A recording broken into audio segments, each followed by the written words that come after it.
Hello, everyone, and welcome to Weekly Manga Recap. It's the 3rd of September, and I am Nick alongside Quinn. Welcome to Weekly Manga Recap, where we talk about manga in a recappy way every week. And Nick will wear a black t-shirt every time, sometimes with skulls. It's not an intentional measure. I just, you just have the wardrobe you have. Yeah.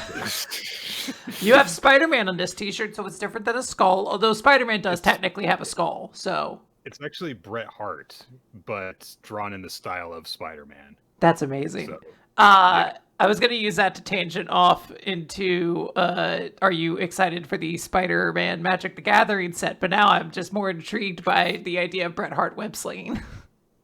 It's a joke on a podcast I listen to called OSW Review, where Bret Hart has this tendency of, tending towards self-preservation. So if he does at a quote-unquote extreme spot where he dives off the ropes, he'll manage to tangle 3 limbs in the ropes to break his fall on the way down. So they refer to him as Spider Bret because he's a manipulator of the ropes in that way. There you go. It's a funny joke, and then they had this artwork commission, and it's very cool. So yeah. I wanted the shirt. There you go. Are you going to play any of the Magic Gathering Spider-Man set? Quinn, I haven't played Magic the Gathering in so long. That's why they have welcome decks for the set. So you can learn to play with your favorite Spider-Man. It's almost like they're clever and they want to get new players by introducing all these tie-ins or something like that. Who ever heard of such a thing? Yeah, I just want to note, I haven't seen all the cards from the set. I'll probably play it just because I play most sets, but... I haven't seen everything from it. I do want to give a special shout out to the J. Jonah Jameson card, which cares about whether your cards have menace or not. And I thought... he's a menace! Absolutely fantastic design right there. 10 out of 10, no notes. Yeah, that's... Spider-Man's, a good universe for having tie-ins because he's got a lot of recognizable rogues. What's astonishing is he has a lot of dog shit rogues that are also still getting cards. Molten Man? Oh. I've never heard of that. Wow, I've read one comic that has the Molten Man in it, and he's got a card. Yeah. So if you ever want to build a Molten Man commander deck, I think you can now. Do they have one for the Gargoyle? They might. I have not seen all the cards in the set though, but it would not surprise me. They seem to. Because this is just Spider-Man, I think they have to dig a little bit into the well to make sure they get everything. Do they have Tombstone? Probably. You know what, Nick? Instead of asking, I'm just gonna look it up. I'm just gonna try to find out for you. It's gonna take a second though. I gotta go online. I gotta look into previews here. Lizard, of course. Every single rogue except Morbius. Just to be safe. No Morbius, no Kraven. Everyone else we're okay with. No Madam Web. Definitely no Madam Web. There is a Kraven. I know there's a Kraven. Molten Man. Who else we got here? Whatever the Spider Girl that Sydney Sweeney played is in there. So that's pretty cool. The Great Web. That's a pretty sweet card. The evil Dr. Octopus from, I guess they're all evil, but the Dr. Octopus from Across the Spider-Verse or Into the Spider-Verse. What we got there? Come on. No, I don't see. I don't see him, Nick. They do have Wraith. Wraith, Vicious Vigilante. Wraith is in there. He's not even listening anymore. He's gone to go get his cat. I do want to note my favorite card from the set is Parker's Luck, or the Parker Luck, which is just an enchantment that says at the beginning of the year, in step 2, two players reveal top card of your library. You take damage equal to the mana value of the other person's card. And I'm going to put that card in a lot of my decks because that's how my luck goes. I'm sorry, there's a bit of a... Rafi just had a bit of a sickness issue. Aww, sweet baby Robbie. He's fine. He just made a mess. Aww. Well, we have a lot of manga to talk about. Not a ton, but a lot of manga to talk about. So we probably should get into it. We'll stop talking about Spider-Man Magic the Gathering cards. Hold on, I'm just gonna real check. Vulture as a card. Rhino, Sandman, Electro, Mysterio. Yeah, they all the good ones have it. We'll see what garbage ones get theirs. Okay. All right, I need to gather myself for a second. All right. Yeah. Well, Quinn, one of the ways that that spiders operate is by hunting their prey. Ichi the Witch, 48th hunt. Nailed it. I could have done so many things, reference Madam Web and like her prophecies and stuff, because it's a new prophecy with Jikishirone, the prophetic magic / witch, emerging for the big party that's going on. Except she's not going to the party. Shows up on a big ball, and I like how it's the thing is she's a jester. She's a jester. She's jester themed, so she's got this big party ball that she's using to lazily go in instead. She's just slumped over it. Ichi and company, Team Descarus, are getting a big welcome, and Cercos, the MC, he gets a little thing. Says, "Does anyone have any questions?" A whole bunch of hands. All right, Kamugi will answer them. Good job. I like that it's Circos, the MC, and then they immediately pass it on, and they've been renamed to Circos the Lazy. I don't even know if lazy is the right term for that. It's just kind of like not very nice. That's a lazy, because you could have been the one to do it, and you're like, I'm gonna pass it off to someone else. Yeah, continue to at least MC. Jikishirone gets the attention of one of the waiters attending and says, "Hey, what do you think of all these proceedings? What's going on here?" And he says, "Oh, it's kind of crazy that there's this male witch. I kind of still can't believe it." And Jikishirone says, "Yeah. But the man says, but at the same time, it kind of feels like the start of a new era." And Jikishirone says, "Yes, the trail he blazes will change the world. We need Ichi the Witch to shine even brighter than ever as the Messiah who will save the world." And the waiter starts to ask follow-up questions, and she's like, "Bye, I gotta go do her thing," because she's got a witch's meeting to attend to with Moneygold, Shirabadona, and Togiais. There are other members of the council that we have seen before, and they're all just like, "No, not attending," all registered as absent. And we get a little bit from each of them, as Moneygold says, "I summoned them, but they're all special." And all right, Nick, before we get to it, you have to tell us which one is you. We already know which one I am. Is me? Yeah, we already know which one I am, so we don't need to go through that. You have to be one of the three. I have to be Bullet. Like it can't be anyone else for me. Like I'm the only one that has anything resembling a beard. So I'm not even sure what those are supposed to be, if they're like runes or something like that. I was not sure, because when I first looked at it, I was like, "Oh, that's a pretty cool design for him." Wait, no, they're all girls. So they're all women. Yeah, I'm curious if that is supposed to still be facial hair or some other kind of material. Yeah, they look kind of scaly almost. Also, there are bullets in this world, apparently. Yeah, magic bullets. She does have what looks to be a Gatling gun next to her, which I can only hope is her wand. Doesn't fire any bullets from it, just kind of has to do all the intricate patterns. It fires wands out of it. So we were introduced to Amadoro Ribbon Candy, Bullet Witch, who said, "I've got a tea party that day." she's not attending. Otagiri Utsune, the Cacophonous Witch, who looks to be kind of a shorty girl, who's like, "Well, I'm not required to show up, so I'm not going to, and I don't like going to parties." Said it all with a big smile on her face too. "I'm not going." Franken Desuki, the Voracious Witch, who has a mouth in her hair and has sharp fangs and boobs. This is the me. This is me, because all she does is seem nervous and apologize. I don't want to go to a party. I'm so sorry. I'm so sorry. And Trikaputo. I'm not sure if that's how you say it, But so I'm saying it for right now. The villainous witch, which seems like a huge red flag. But I'm delighted by her presence because this is the first witch that looks like older that we have seen thus far. And she says, I ain't got time to bother with some kid's recital or whatever it is, because she's got a big old cigar. So Yeah, she's got that smoker's lung. So just a little bit of a taste of the other members of the council. And they're all not going to show up for this, even though it seems like an important topic that they should be attending, which is why Moneygold's so pissed off that they're not here. But Shirbadona points out, I was like, yeah, this is kind of typical of them. They're all kind of selfish, and we can only ever actually make them show up for like really formal stuff. And Jigashirane is like, well, if they're not here, I'm going to go and get some sleep. Togai stops her and says, like, hey, this is like really important. This is about what we're going to do with Ichi, and we need your input.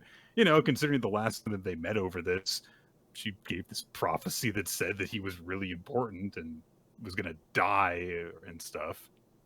But Togai goes over this, and Jigashirane says, I don't have any new prophecies to share over it. And listen, we're not friends. I'm working with you because we have a common interest, but I'm not going to just take orders from you. You can't make me do stuff. And she leaves. But, yeah. I mean, because of course it's important to remember that Jigashirane is she's a magic first, more than she is a witch. But as she leaves, Moneygold says, hey, we are equals. We don't have to be friends, but if you would cooperate with us, we'll actually like take what you want to do into account. It is not camaraderie that connects us, but respect. What both of us must ultimately strive for is coexistence. Isn't that what we agreed upon? And Jigashirane doesn't respond. She just pops through a portal and is like going back to bed. She never changed out of her pajamas this whole time, by the way, which I like. In fairness, most witches seem to wear absurd outfits. So in a way, her pajamas might actually be one of the most professional outfits in there, outside of, I guess, Togai's, who only seems to dress in fancy regal attire at all times. She does not turn off ever. She shows up to casual Friday and she's even more dressed up than she is every other day of the week. I assume she showers in a 3-piece suit at the very least. So Jigashirane leaves and the three of them, proceed with the meeting without her. And we follow Jigashirane back to her territory. And she's like, oh boy, am I beat. I went outside. I talked to witches. What a full day. She had to have been gone from her home for 10 minutes at most. She walked outside, met one person who asked her a question. She's like, gotta go.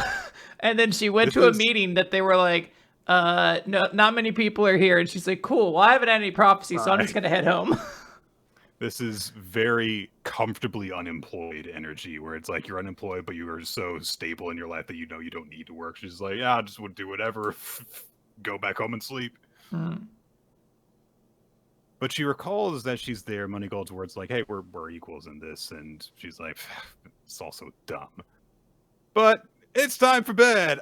I've got to make up for all the sleep I lost by getting up early, she says. But then there's a ding as the world hater magic appears behind her, and as Jigashirane turns, she has just enough time to go, huh?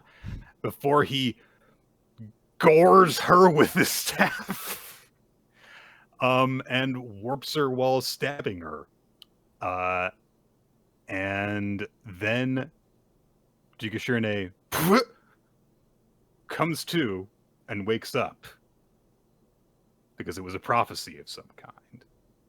And she kind of pats herself down, and the butler from before is there and says, would you care for a glass of water? Oh dear. Did you perhaps receive some frightening prophecy, Master Jigashirane? And she looks very disturbed by his presence. He is very unnerving, but he does have a nice cold glass of water. And that does seem good right now. So even though I'm maybe very suspect as to why he's in my room to begin with, I will just drink Well, that water I've real got a quick. glass of water I didn't have before. Yeah, so I might as well, otherwise I'll be thirsty while I worry. There's a lot of cool things going on in this chapter. I do love the moment where the prophecy magic is just like, hey, you guys seem to have the wrong impression. We're not friends. I'm not like hanging out here because I like enjoy each other's company or anything like that. So like, don't order me to do things. And I thought that was very, very cool. I like the touchback because I do think saw these witches, the four absent ones. I think they were the ones who were like viewing Ichi Tiny flashes, yeah. a little bit ago, but it was nice to see a little bit more of them and know, hey, you are eventually going to meet these characters. Eventually, Franken Dressussy or whatever her name is, she's going to show up and be an important character. Dressussy. That's not what it says there. It looks like Franken Dressussy. Yeah, so I think I actually have it pretty close. I guess from a certain point of view, C can be pronounced both. Yeah, well. Yep. See? I can't say you're wrong definitively currently. And that is really all I'm looking for. So, in my mind, 10 out of 10 chapter because I got to be right. And I am very curious for where this goes. The butler is going to be evil, Nick? What are we going to do? A butler who's evil. Whoever heard of such a thing? All right. Well, we're gonna move on then to Blue Box. Blue box. Oh, I can't. Thank you. This chapter's sad. Not like sad in like a tearful way, but like I don't know. It makes me very reminiscent for like my high school graduation. I don't know. Mm-hmm. I get you. Yeah, it's time for the graduation day for Chinatsu and her class. Chapter 209, My Treasure. Nishida got accepted into a university. Hooray! His teacher congratulates him, while Nishida like hugs him, crying. Good for him though. And Haru also got into his target school, so good for him. And yeah, things are going well for people. And as they're kind of like observing their friends, Nagasa's talking with Junatsu, and she says, I'm glad to know that everyone knows where they're going after this. I'm glad we can all graduate with smiles. And she wishes Junatsu luck with the commencement speech, which makes sense because we don't really know that many people from Junatsu's class, so she better be the one giving it because, like, who else is gonna do it? Like, that'd be great. They just introduce a new character to like, and this is Megan. She's very, very smart. Megan. Megan Aspeech. Yeah, Megan Aspeech. That's her character. And she's like, she just talks about Taiki and Shinatsu the whole time. She's like, normally this would be a spot where you'd use quotes, but I really just want to talk about Taiki and Shinatsu and a little bit Haru and Nishida. just the characters that we know about. Taiki is attending because like the whole school is going to be attending the graduation, and the parents are there too. So Chinatsu's mother and father show up, and they exchange pleasantries with Taiki, mostly Chinatsu's mother, which makes sense because we've gotten the least from her.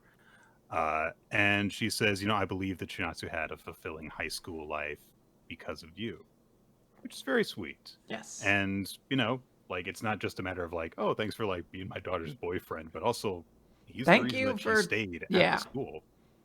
Thank you for like guiding her and taking care of her this whole time. Just curious to see if okay. I was curious. I went back real quick to the Ichi the Witch, where we see the flashes of the members of the council, and I was just wondering if there was anyone there who we didn't see in the display here. But now everyone in that shot is covered now. But she thanks Taiki in that way, and then Fuyuki says, "But don't you lay a hand on her." Just dads him a bit. And then they head in for the ceremony. We get quite a bit of just like, montage, move it along. We're not going to show everyone like going up and everything. The important beats are Nishida's very emotional. He keeps on crying in the middle of the ceremony because of it. And then finally, Chinatsu gets called up to deliver the commencement speech. And she, starts delivering this, this poetic thing. Clearly one of those things of like, well, I had to, write this stupid speech. So I modeled it after one of the three that people deliver at this kind of event. And she talks about like, I was really giddy when I first showed up here, but I was also like kind of, sobered, by the fact that like we're getting older. I'm getting close to being an adult. And I had all these regrets from junior high too, and I didn't want to repeat those regrets. So they were related to the basketball club. So I went to the gym early and I practiced. But then she thanks everyone for helping her.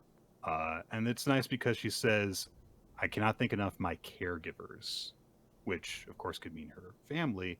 But the image that we see is of Taiki's family, which is very sweet that she's thinking she's got them in mind in this moment. Mm-hmm. And she says, above all, she wants to thank all of her friends because her friends in the basketball club joined her in training camps and practice when she feels like she was the one who was really gung ho about it. And then she talks about the duty that she had when she became like the ace of the team, and what happened what she went through when she was injured, the fears that she had, and how because of her teammates she was able to persist and come back stronger. And that made her realize, I'm not alone. All the regrets that I had in junior high, they became things of the past, and instead of regrets, I took on responsibilities. I finished what I set out to do in the best possible way. And it's very sweet to just have that reassurance that, yeah, even though the team did eventually lose, she's not thinking about that. She's like, I did what I wanted to do, and I got to do it with my friends, which is very nice. And she says, we're graduating now, and we all have lots of memories, and we see quite a few of her memories, a lot of them tied up in the basketball team, some of them with Taiki, and a lot of them are just, like little moments happening at the gym. There's an exchange I don't think we've seen before. I believe it's new, which is because, the gym's divided between the different teams. At one point, they're doing, running drills, and Nishida bops Nagisa on the head with a shuttlecock through the dividing net.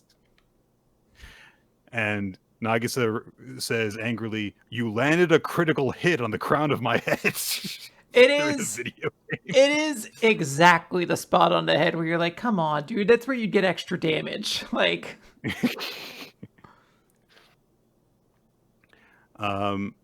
and after reflecting on all that, and also, finally, like on when she was exhausted watching Taiki, aw, this girl, she says, everything I have experienced at AMA High School is a treasure to me. Thank you for your guidance. I hope our school continues to grow and thrive. And that concludes her speech. hey. And yeah, nice little like, oh, good for you, Chinatsu kind of thing. The students are hanging out after the ceremony, and Chinatsu's missing.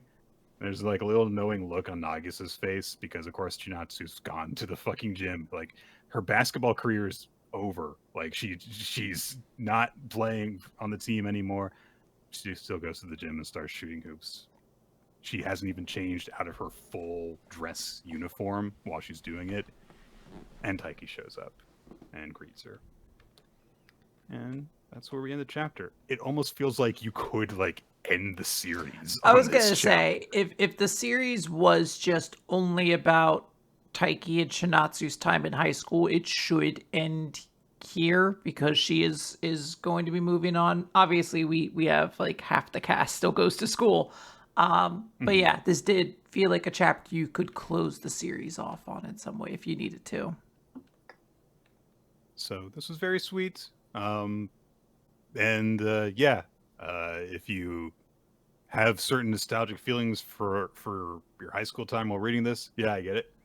I kind of managed to block that out. So I did. As I read this, I had a lot of nostalgia for not even necessarily my high school graduation, but just high school graduation in general, of that period of like, I am 17, 18 years old now, moving on from essentially the only thing I've ever known to the much larger world. It's an intimidating but very magical time, and I liked seeing it here.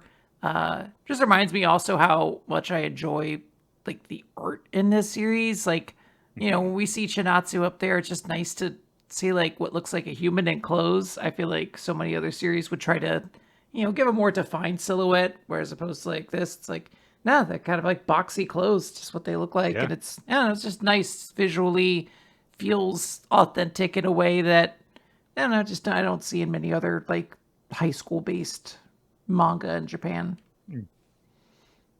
Yeah. I liked it, but there is not a whole lot to talk about it beyond just like kind of in a bottle. Yeah. Which, yeah. And we've talked about like our high school graduation songs and stuff like that, right? Nick's was. I didn't have I don't think I had a graduation song. You didn't have like a song that celebrated you graduating? Like Do you mean like when? Like a song they played, like did they do like a video montage towards the end of your school year with like pictures from the like that class? No. What? One of my teachers did do that, but like it was something that he specifically like did like to like kind of say goodbye to us. There was no like school-wide thing that did that. What song did he pick for his thing? I can't remember it. Okay, I'm gonna assume I remember that Ballroom Blitz. I remember he like trawled Facebook for it. It was a very weird time. You have to understand if you're younger, because Quinn and I graduated, like 2006, 7, 8, and so at the time, Facebook was still quite a new thing. I was gonna say, in fact, I got my Facebook, I think, as I left high school. Maybe I had it my senior year, but I don't really remember. I got it like 3-4 months before because it was like an invitation based thing first. You used to have a school account to actually even sign up. It used to only be for like college students. Yep. So to rate the attractiveness of women. Yeah. So because of that, it was very weird to have a teacher that was as into like social media as our teacher for the class was, but he was only in like his late 20s. He had started, teaching like immediately out of getting his degree, and only been there for a couple of years. So he was like very into like trying to relate to us on a more personal level, and he would do stuff like he would go to like Halloween horror nights with you if you were like 18 and stuff. That was the kind he'd like to try and like be there on like a he's your buddy kind of level because he was young enough where that wasn't super creepy yet. Yes. But he like put together this nice, hey guys, good luck in graduation, stuff like that, and made like a collage with all of the students that he taught that were graduating. I remember specifically there were some that was like, okay, we didn't give you these photos. These were on Facebook, and you like went through like people that like because he would like friend students on Facebook and like and stuff. And there's like some of these are like, that's not like a photo I took either. Like that's I don't think that, when you look at it from a certain point of view, it's like this is really creepy. And I think it's at a level where it's like this was early enough where that wasn't like a known creeper thing to do. So I don't know if I can pass that judgment on him for it. But looking back now, it's really weird. My song was Journey Don't Stop Believing, which I still maintain not a graduation song. Don't know why they used it. Eve 6 Here's to the Night was right there. Yeah, because Don't Stop Believing is about continuing to like hold on to hope in the face of really bad times, isn't it? So I don't know. It's about a small town girl living in a lonely world. She takes that midnight train going anywhere, Nick. You know what it's about. Chainsaw Man. No. It's oh boy. Chapter 13, 213. Roll. Denji's still in the hospital bed. He's thinking about the girls who are purposefully or not using their sex appeal to get him to do things, and he says, "I'm a chick magnet. Women throw themselves at me, though I feel like I'm getting tricked." And then he remembers something that the Flame Devil said, which was, "You're going to have to choose between two options again."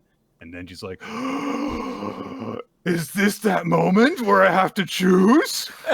It's very funny because in my mind, I'm like, this is out of character. Denji would not have remembered this scene in and of himself. Like, he would absolutely, like, someone had to come and be like, didn't the Fire Devil say you were going to have to pick between two things? And then that's when he'd be like, oh.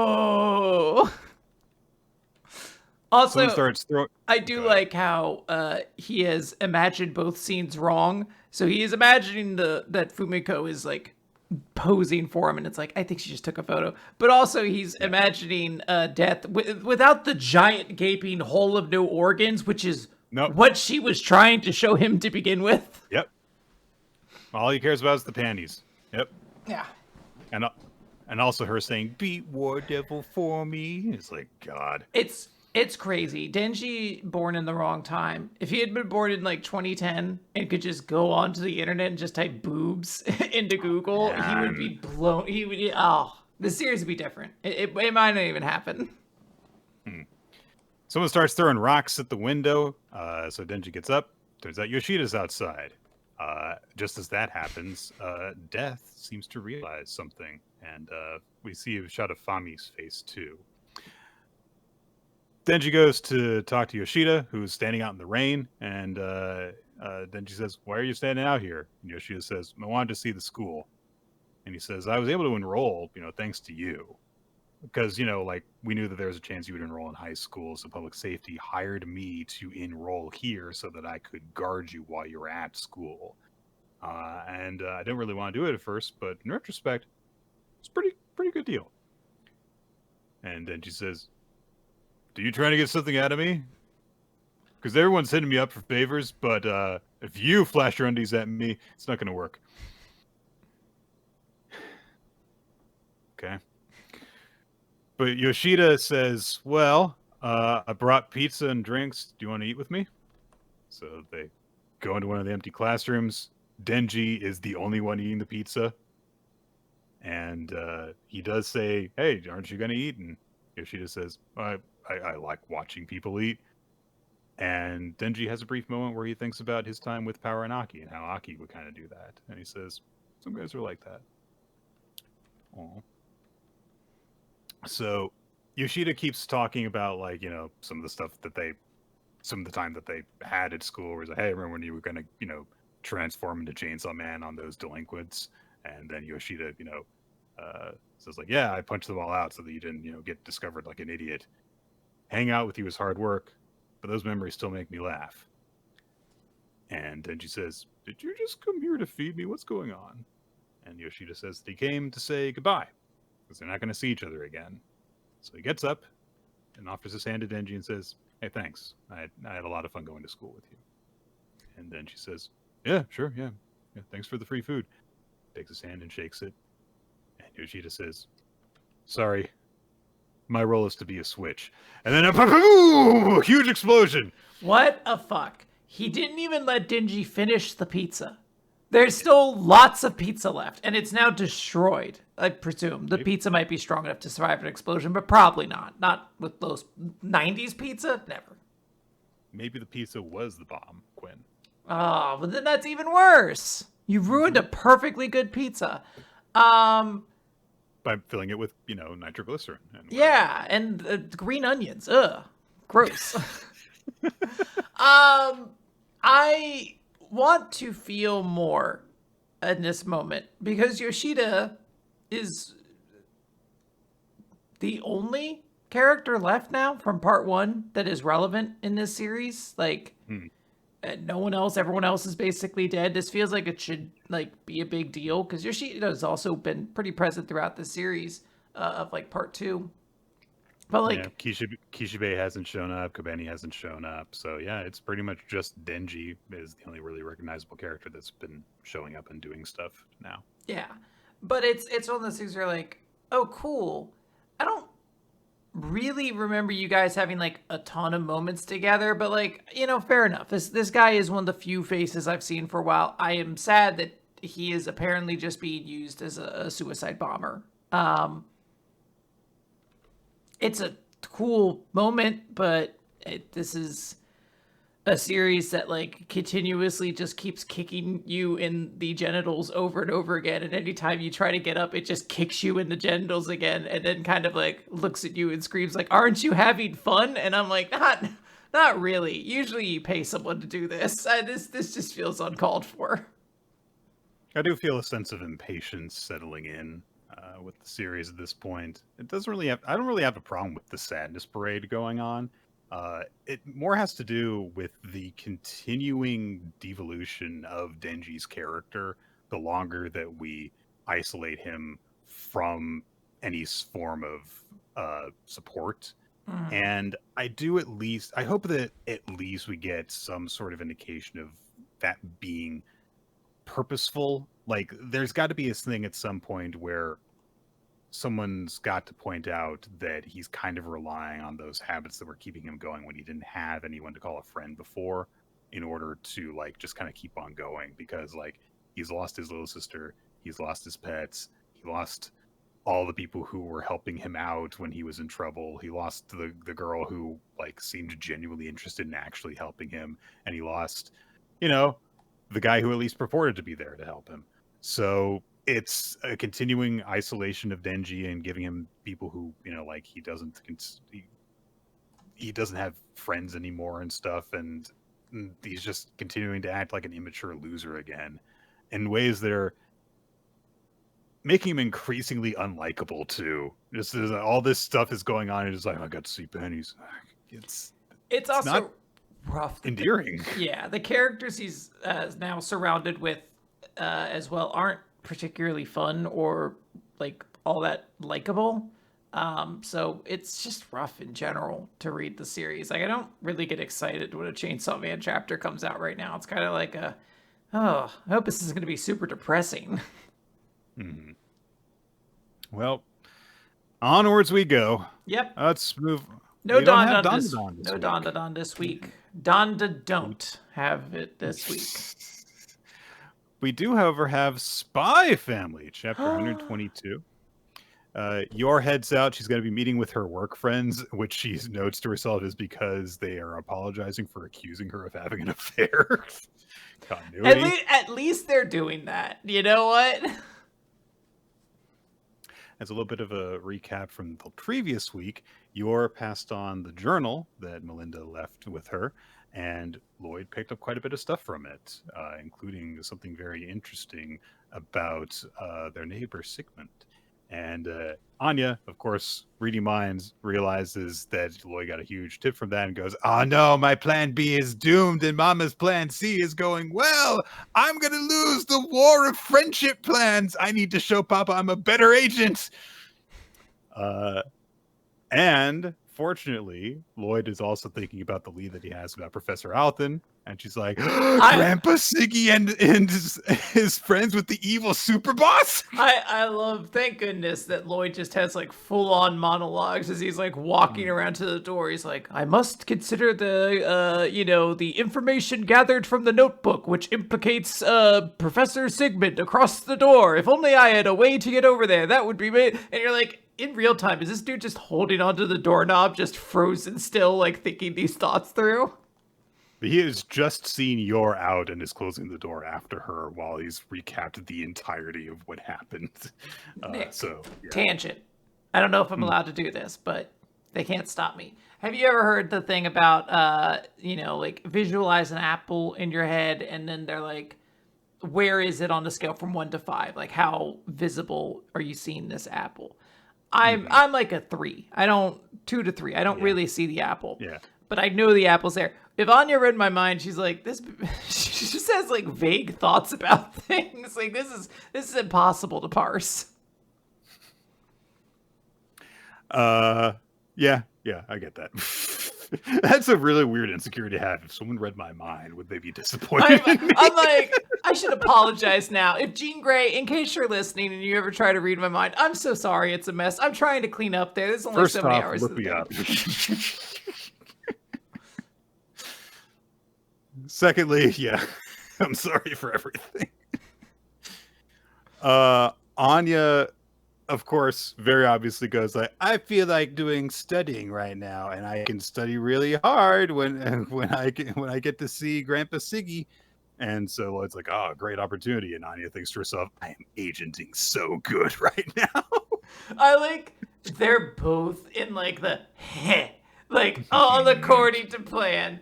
And you're like, both you are kind of idiots right now, but whatever. So the Altons are very happy to see Anya, of course. The Lloyd is invited to stay for tea during this.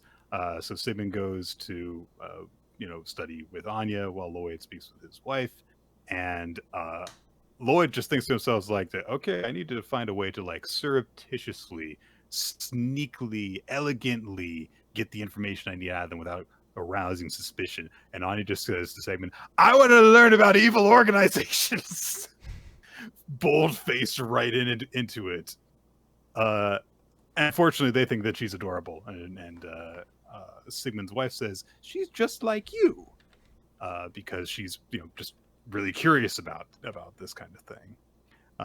She recaps for Lloyd a little bit about how they met, which was that, when Sigmund was working as a teacher, she worked in the university office. So, just a nice little bit of that. She also goes around to see like if she can find a photo from those days, which Lloyd is very interested in. And Anya's like, Papa is clacking up a storm. I need to agent harder. So she just flat out says to Sigmund, have you ever done anything bad as part of an evil organization? I like his No. response where his eyes are just all wide, like, I don't know, Sigmund. That's not a very innocent expression you're making right now.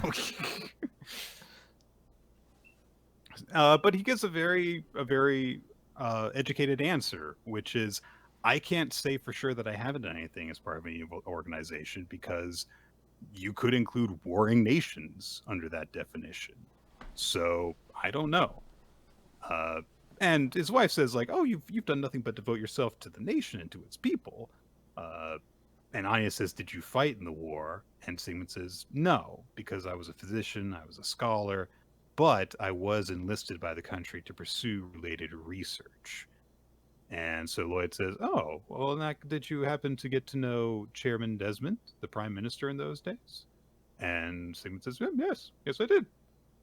And he admits, however, that he was already a pretty old man by that point. But yeah, that he got to meet him a couple times. So Lloyd continues to try and like, that's really interesting. I would be fascinated to learn like what you guys talked about. And Sigmund says like, ways to treat neuroses of soldiers, development of new medicines. And so Lloyd thinks, okay, well, it's just kind of like typical stuff. There's nothing really there. Sigmund does point out a photo, since they brought out the album by this point, and says, he's not in this picture, but a former director of your hospital was part of this group, I think. And so Lloyd thinks, interesting. I'm going to follow up on that. And then Sigmund points out, oh, then this man here, he founded Gloomin Pharmaceuticals. And Lloyd points out to Anya, like, oh, look, Anya, that's George's grandpa. And Anya goes, Who? George, you've talked to him so many times on this. I can't think of anything. I don't know why. It just tickles me so much that the idea that like the parent would know this information, but the child's like, who the heck are you talking about? Like, who's George? Who's George? And he's like, he's in your class. What are you talking about? Who's George? He's got a head shaped like a lying down hot dog. Come on, you would not forget this boy.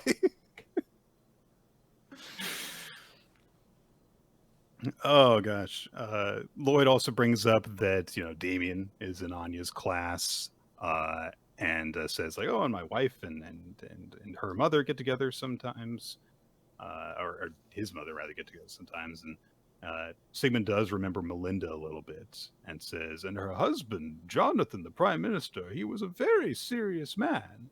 And his wife says, Donovan, dear, not Jonathan. What did he look like again? So he's getting a bit forgetful in this regard. He says, it's hard to remember him, I don't think I've met him once since he resigned as prime minister. And he's trying to remember to the point that Anya can read his mind as he's trying to remember it.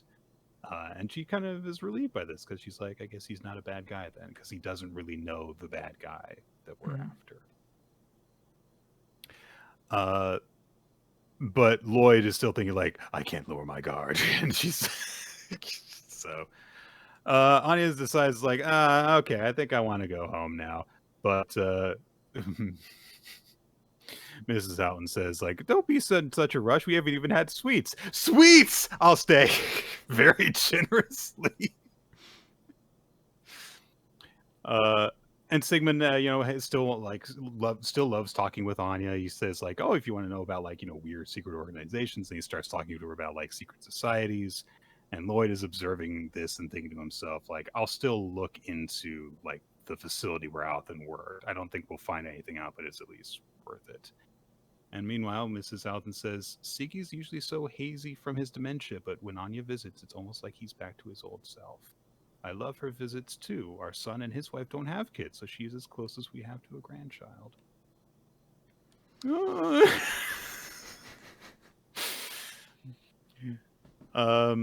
So Lloyd exchanges pleasantries, but he still thinks to like, I mean, he is quite elderly, and he doesn't seem like he has any political influence. So maybe he really is, just like nothing more than what he seems. But then he's like, no. You never truly know who people are. So they finally do leave, and as they're on their way out, Yor comes back, and just before she arrives, Mrs. Althen says, "Make sure to give that lovely wife of yours a nice welcome home kiss." And Sigmund says, like, "I never pass up a chance to greet Bob with one." And Yor shows up, and Anya says, "Mama, Papa said he was going to give you a welcome home kiss." And Yor makes two of the best facial expressions I've seen in a while. Does not know how to handle this. And she's like, I have to go and drink more.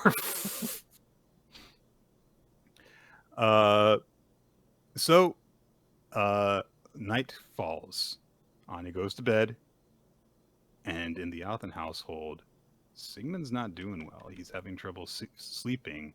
And his wife says, are you getting that sinking feeling again? And we get a look at Sigmund's face, and he is not doing well. His eyes are bulging and wide, and his heart is beating hard. So he excuses himself and says, it's okay, I'll just go and do a little bit of reading. But instead of doing that, he goes to his desk, gets out a pen and paper, and says, I need to write down everything before I forget it. Does Desmond know about this? Could the plan still be underway? What do I do? Should I confirm it for myself? And could it really be that girl is test subject number 7? And he starts writing a note to himself about former Minister Desmond, and notes Project C on the paper, which, as we all know, is for we all know is for Cookie. There were cookies in this chapter, so that could be the case. And everyone loves cookies, so it would make sense. Desmond's plan to give all good little girls and boys cookies. But he gets to determine who the good little boys and girls are. That's why it's evil. I do appreciate that we're moving forward, and I mean, I don't know if I guess we're moving forward, but something is happening. We are in a point of Spy Family where it feels like the plot is progressing, and I do really like that and really appreciate it. Fun chapter. I liked it. Yeah, it was nice to be reminded of the relationship as well, the kind of grandfather-granddaughter relationship that Anya had formed, and also seeing like there's kind of a danger to that now because, hey, it may be the case that Sigmund actually was a bad guy, and it's just that he's forgotten some of the stuff that he was responsible for. Hopefully that's not the case, but we will eventually find out. Speaking of eventually, Quinn, Chapter 257, The Away Mission Test, Part 48. Run, Trigger! So everyone has just found out about the second phase of the away mission test, and Sua has a brilliant facial expression as he's reacting to the fact that, there's going to be replacement agents participating alongside the A rankers. And he's like, oh my god, Kazama and Raizo are going to be involved. If they win, they're going to lord it over us until the end of time. So Osamu says, like, oh, does this mean, like, the engineers that are going to be participating are really good combatants too? And Sua says, well, the battle ready ones are in the minority, but Raizo is part of a group that started out as fighters before he switched over to engineering. And Katori brings up, Cronin's a member of Tamakoma. Why don't you know this? And Osamu's like, I only just met him really recently. And she says, yeah, so those two guys sometimes go and do solo rank wars and test out their weapons. So I don't know how good they are at team skirmishes, but solo fights they have gotten a lot of hours in. And Osamu literally has like no idea what even the Tamakoma branch chief even his specialty is. And Katori says, "Do you know anything at all?" Sua brings up that. Or rather, it's brought up like, okay, why is Sawamura do all this stuff? And Sua says the role of assistant director was going to go to either Sawamura or Azuma, but Azuma pushed for the job to go to Sawamura because upper management is supposed to guard the director if he ever joins a battle himself. So they're both very formidable. Yes. But Azuma was like, I don't want that for me. Or that she might just be the better option. Yeah, maybe. Katori says, like, and those guys are only worth 100 points. Womp womp. I don't know why she does that, but I really like it. So they bring up, the different point distribution, and now it is brought up that, yeah, Katori has a really, really low point value because, like, everyone on her team is at least 110, and she's 18. And she's like, what the fuck? Why am I 18? Where's my third digit? So she's really pissed off about this, and like Osamu and Sua bring up like, hey, that this makes you better, because you could like get taken down 5 times, and you wouldn't even be worth as much as any of us. So that makes you a really good commodity. And Katori leans in and looms over and says, "Who's going to go down 5 times?" Huh? It's so terrifying for a brief moment. She looks like she's like 70 feet tall. She looks like she's from a horror manga very, very briefly. So, but she gets some encouragement of like, hey, just prove that they're wrong in their assessment of you. They also go over like, some of the skills being changed and Tryon Soldier Squad budgets, and they bring up very briefly some stuff that they could potentially do because as a whole, all the squads working together, they have 20,000 more points to spend than the A rankers do. So like, what can we do with that point advantage? But Osamu thinks about the fact that, yeah, we have a whole bunch of things that we could do, but we can't coordinate with our allies ahead of this. So we can't concoct any ideal loadouts with anyone. We cut around to a few of those squads for a little bit. In Kakizaki's squad, Taichi wants to talk about Tryon soldiers because that's his thing now. Murakami's squad brings up like, hey, could you do like your shooter thing, your enhanced sleep learning thing, which doesn't come up in a long time at this point, in order to figure out how to like wield mixed shots. And he says that's kind of asking for quite a bit because I can pick up new stuff faster than most people as long as I can improve at it with practice. And so there's some problems there. They talk about how like, mixed shots depend a lot on like understanding the visualization element of it, and everyone has a different form of visualizing it. So that's a big problem for Murakami because he can't just like instantly learn something. He has to find his own way of doing it. And they bring up a very specific example of how his learning doesn't help him do certain techniques because they don't rely on just knowledge, straight up knowledge of stuff. And his example is Ikoma's Kogetsu Whirlwind, because he's like, I don't have the sword speed to pull it off. There's some intuition element that is involved there. So I can't figure it out.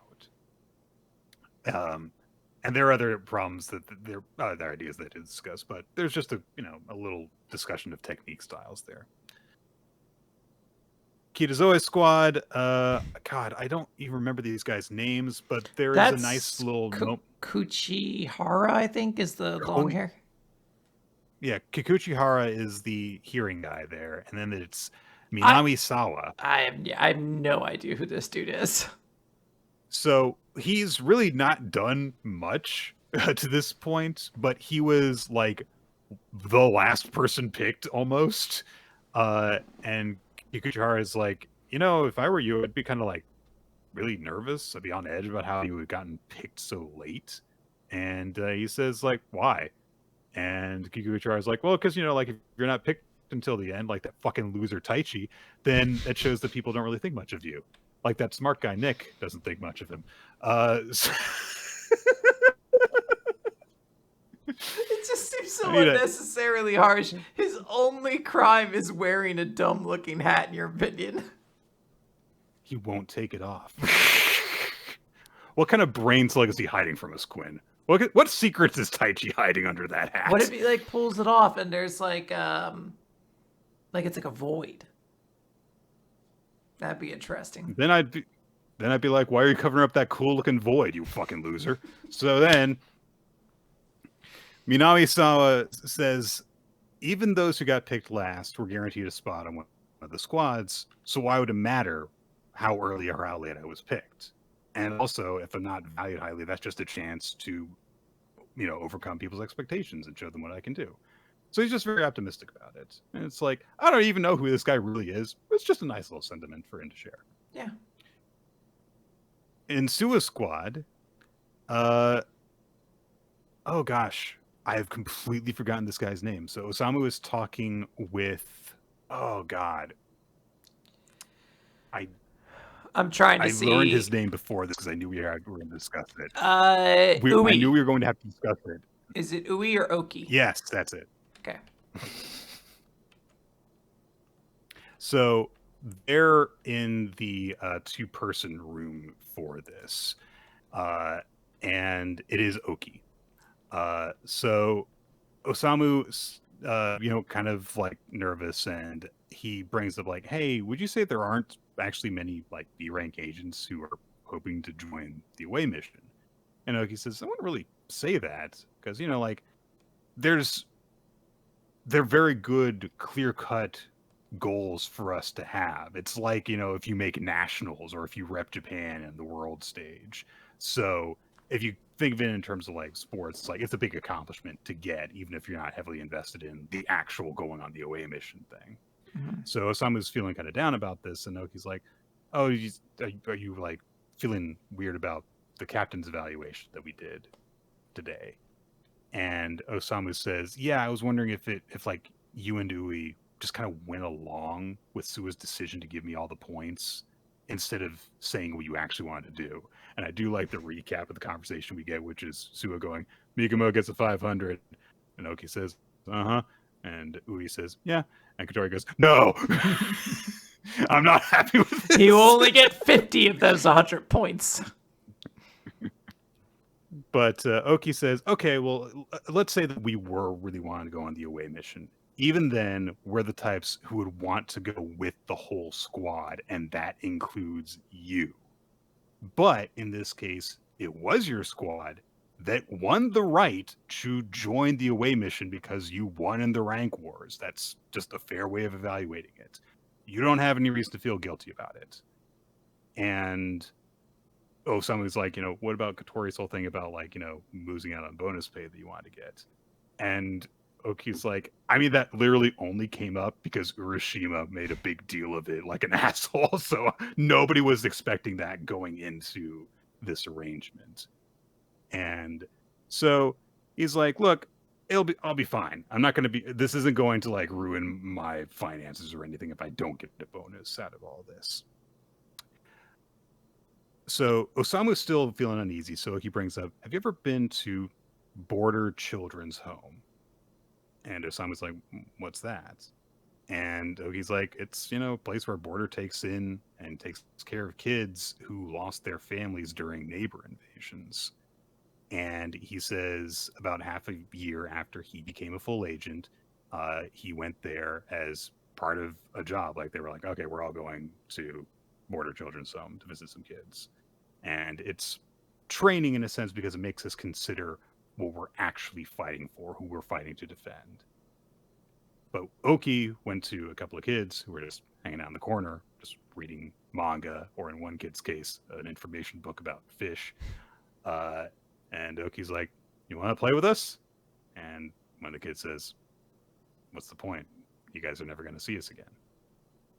And Oki was like, "Yeah, it seemed like they were used to getting all those mandatory visits and then just never seeing people again. So what choice did I even have after that?"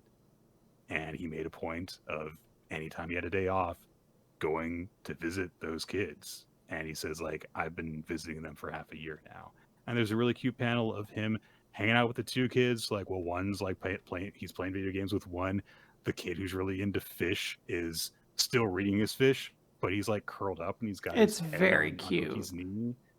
He's being like just like a nice big brother kind of figure for them. It's nice.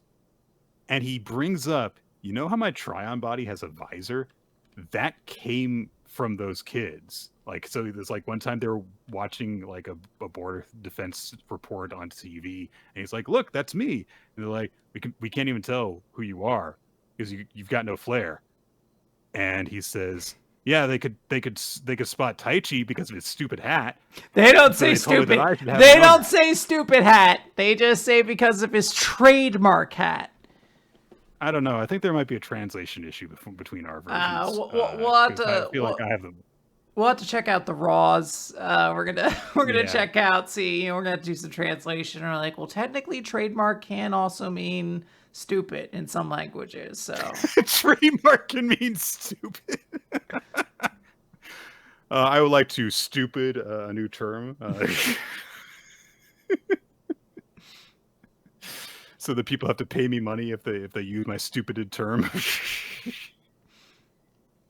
I'm gonna sue you for stupid infringement. So, but because he wanted to stand out to the kids, he's like, "Yeah, I'll like wear a visor, a much less stupid hat, when I go out, so that they can spot me more easily." It's cute. Now, Nick, But you have to wear a hat. Like you visited these kids, they tell you need some flair. What are you adding to your accessory? I feel like I can't just go for a baseball cap because that one's already taken. Yeah. I might just like, I don't know, I might ask one of the kids what they want me to wear and just go with that, so at least I have an excuse for, because I would pick the wrong one. I've got no fashion sense. I would be like, I don't know, a cowboy hat. They'd be like, "You look stupid." And I'd be like, "God damn it." I don't know what makes the youth tick. Look at these little kids and their stupid hats. None of them look good to me. Nick comes in there and you're like, "See, I got a skibbity toilet hat. Aren't you kids excited?" Cringe. Ah, damn it. No. I wanted to be on fleek. Nobody says that anymore. God damn it. What are you, from 2010? You're like, no, much further back. I'm from when we didn't have a 2 in that year. I can do a dial-up internet impersonation. What's a dial-up? Oh man. There's a very cute little moment too, because Osamu says like, "Do any other agents visit the orphanage?" And Oki says like, not a lot. They're actually really strict about what goes on there.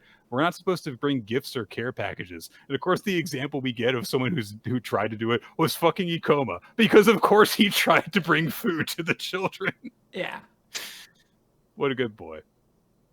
It does look like entire gift bags full of candy as well. Yeah, just very, very not wise to give to children. Oki actually even brings up, I thought that I was kind of get in trouble for visiting as often as I did, but like Commander Keto spotted me there one time and he didn't say anything, so I guess I'm good. And that brings somebody like, oh, you saw him there? He's like, yeah, Director Shinoda goes, Mr. Kinuda goes, and your branch chief drops in pretty often too. And he says, in a way that's both nice and also horrifying. Like it's really weird, like the mix of emotions that this detail brought to me. The kids at the children's home are given priority in terms of jobs at the border, which in one regard is like, okay, we want, to give these kids like careers so that they like have something to like support them because they don't have families and stuff. But on the other hand, not having families means that you're ripe for recruitment into, life or death battles with with interdimensional monsters. So there's a kind of a two-pronged way I feel about it. Uh, he also brings up Rokuta from Urashima's squad, and Arashiyama squad is very popular there too, which makes sense because they're the big celebrity agents team. And Oki's like, I'm not out to be like some big hero like Arashiyama. I just want to be, a big brother who's always there for them. I'm a good guy. Mm-hmm. And it even connects it back to like, I don't have any kid siblings of my own, so like I'm really fond of them. And also like I've always had a big problem with like duking out with little kid agents like Amatori. So yeah. So he says there's all sorts of different reasons why people at border do the things that they do. Some people are in it for the money. There are people who just want to go on the away missions. But if anyone wants to squabble about it later, we can just put the blame on Sua. And we get a little in cut of Sua going, you mean give me all the thanks? It's funny. And Oki in general is just like, don't worry about it. We got stuff to do. And then this is a long chapter. This is like a double length chapter, essentially. Oki recalls being to a secret meeting with Ui by Sua just ahead of the away mission after their team had been decided before they went in for it. And Sua said, do you guys like really want to go on the away mission? And both of them were kind of like, not really. And Sua says, and I bet Katori would feel the same way. But meanwhile, Osamu really, really wants to go on this. He's staking everything on this. And he says, I'm not going to play favorites with him, but there are going to be chances to help him show off to management. So if you ever see me like queuing him up to do well, it's not personal. And I want you guys to know that ahead of time. That's nice. And they're both like, yeah, okay, sure, yeah. So, but he also says, I want you to as well to judge if you think that he's going to be okay on the away mission, if he's actually a good spot for this, because there is no sense in sending him out if he's just going to be dead weight. And they're like, yeah, all right, yeah. And Ui says, is there a reason Katori's not here for this? And Sua says, she can't keep up an actor to save her life. He's not wrong. He's 100% right. They should not have told her it was a good decision not to. And it all worked out in the end, it seems like, too. And Oki thinks to himself, I bet Sua had that captain's evaluation that we just did in mind from the very start. But he looks towards Osamu as he's settling in and he thinks, get in the hell. We're rooting for you. Aww. And finally, Quinn, when I was reading this chapter, like the first quarter of it, I was like, go, get outside, leave, just leave. And then I found myself going, God, this is a really good chapter with a really good like character focus and some really good stuff in it. So I forgot about that by the time that I got to this point. And then I felt like I was supposed to, where it's like something new and exciting is happening. But you know what? I feel really good about the characters now that we've gotten to know them that are going out and doing this together. I really like Katori at the end of this arc now, when we made her a complete and total hateable joke the first time that we saw her. I really like Sua. I think he's a really good, effective leader. We got to know Oki quite a bit in this chapter, and it's like, he's a really cool guy. But in general, I really like this, squad that we've gotten to see working together, and it's been nice to at least get that out of this very, very, very long stretch of the series. And now we get to see them do other stuff. Now, do you feel like Oki, where you're like, I'm almost sad to leave this place behind? Like, I've grown so affectionate to the little tables that were all set up in the big common area and them working on, questions and designing try-on soldiers. Like, I don't... Like, someone's going to pull out a gun. I'm going to be like, you could do that in this series? I was 100% with... I was 100% with Osamu, who follows that up by saying, don't jinx us. So... Yes, I agree. They're leaving. Really, really good chapter. I like Oki and getting to explore more of him and seeing all these people who are just kind of like getting on the Mukomu bandwagon. All these characters are like, oh, Osamu's super cool. I'm rooting for this guy. It's nice. It's nice seeing Osamu have a lot of allies in Border. Oh, God. Before I'm a Gentleman points out, we have been on this test longer than a high school term. If you fail a year, then no. Then we're on pace to graduate. Damn. Yeah, the squad is heading out. The door is open, Quinn. They are leaving the testing facility. They're not outside when the chapter ends, so I'm not holding my breath. They're going to be like, next chapter, the door's locked. Huh? That's right. You're going to be using try-on virtual agents this time. God damn it. All right. On to New and Bright Horizons. Hima-Ten, chapter 56.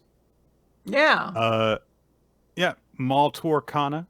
We get Kana and her friends at the beginning of this. And they spot Himenono, the new teacher's assistant that's been getting all the attention recently. Kind of like, God damn it, she's got the allure of a mature woman. This is what I gotta watch out for. Iamori spots her and says, "What are you doing here?" And her friends say, "Oh, we wanted to get a look at, the freaking idle teacher's assistant that you guys have." And Kana says, "Did you come to sneak a peek at her too?" "Well, you can't."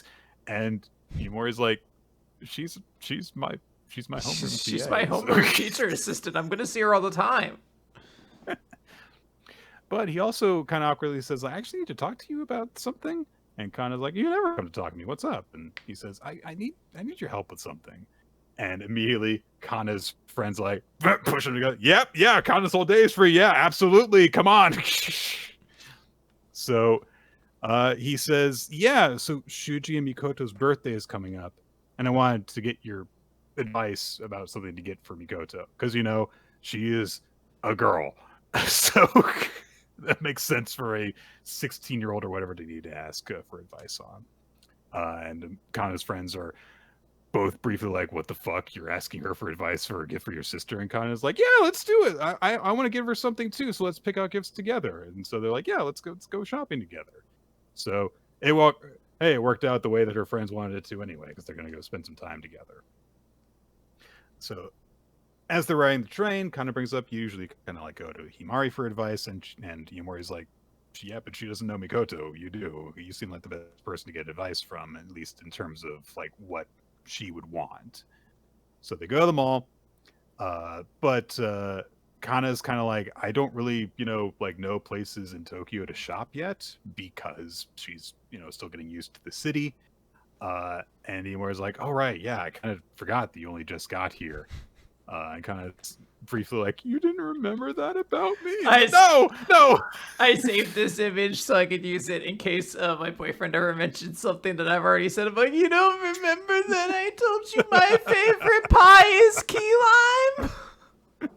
Key lime's a good choice, dude. It's a good. I haven't had as many of them. This is a joy I'm coming to later in life. But every key lime pie I've had since I've started trying them, like 10 out of 10, top notch. Truly been wasting my life to this point.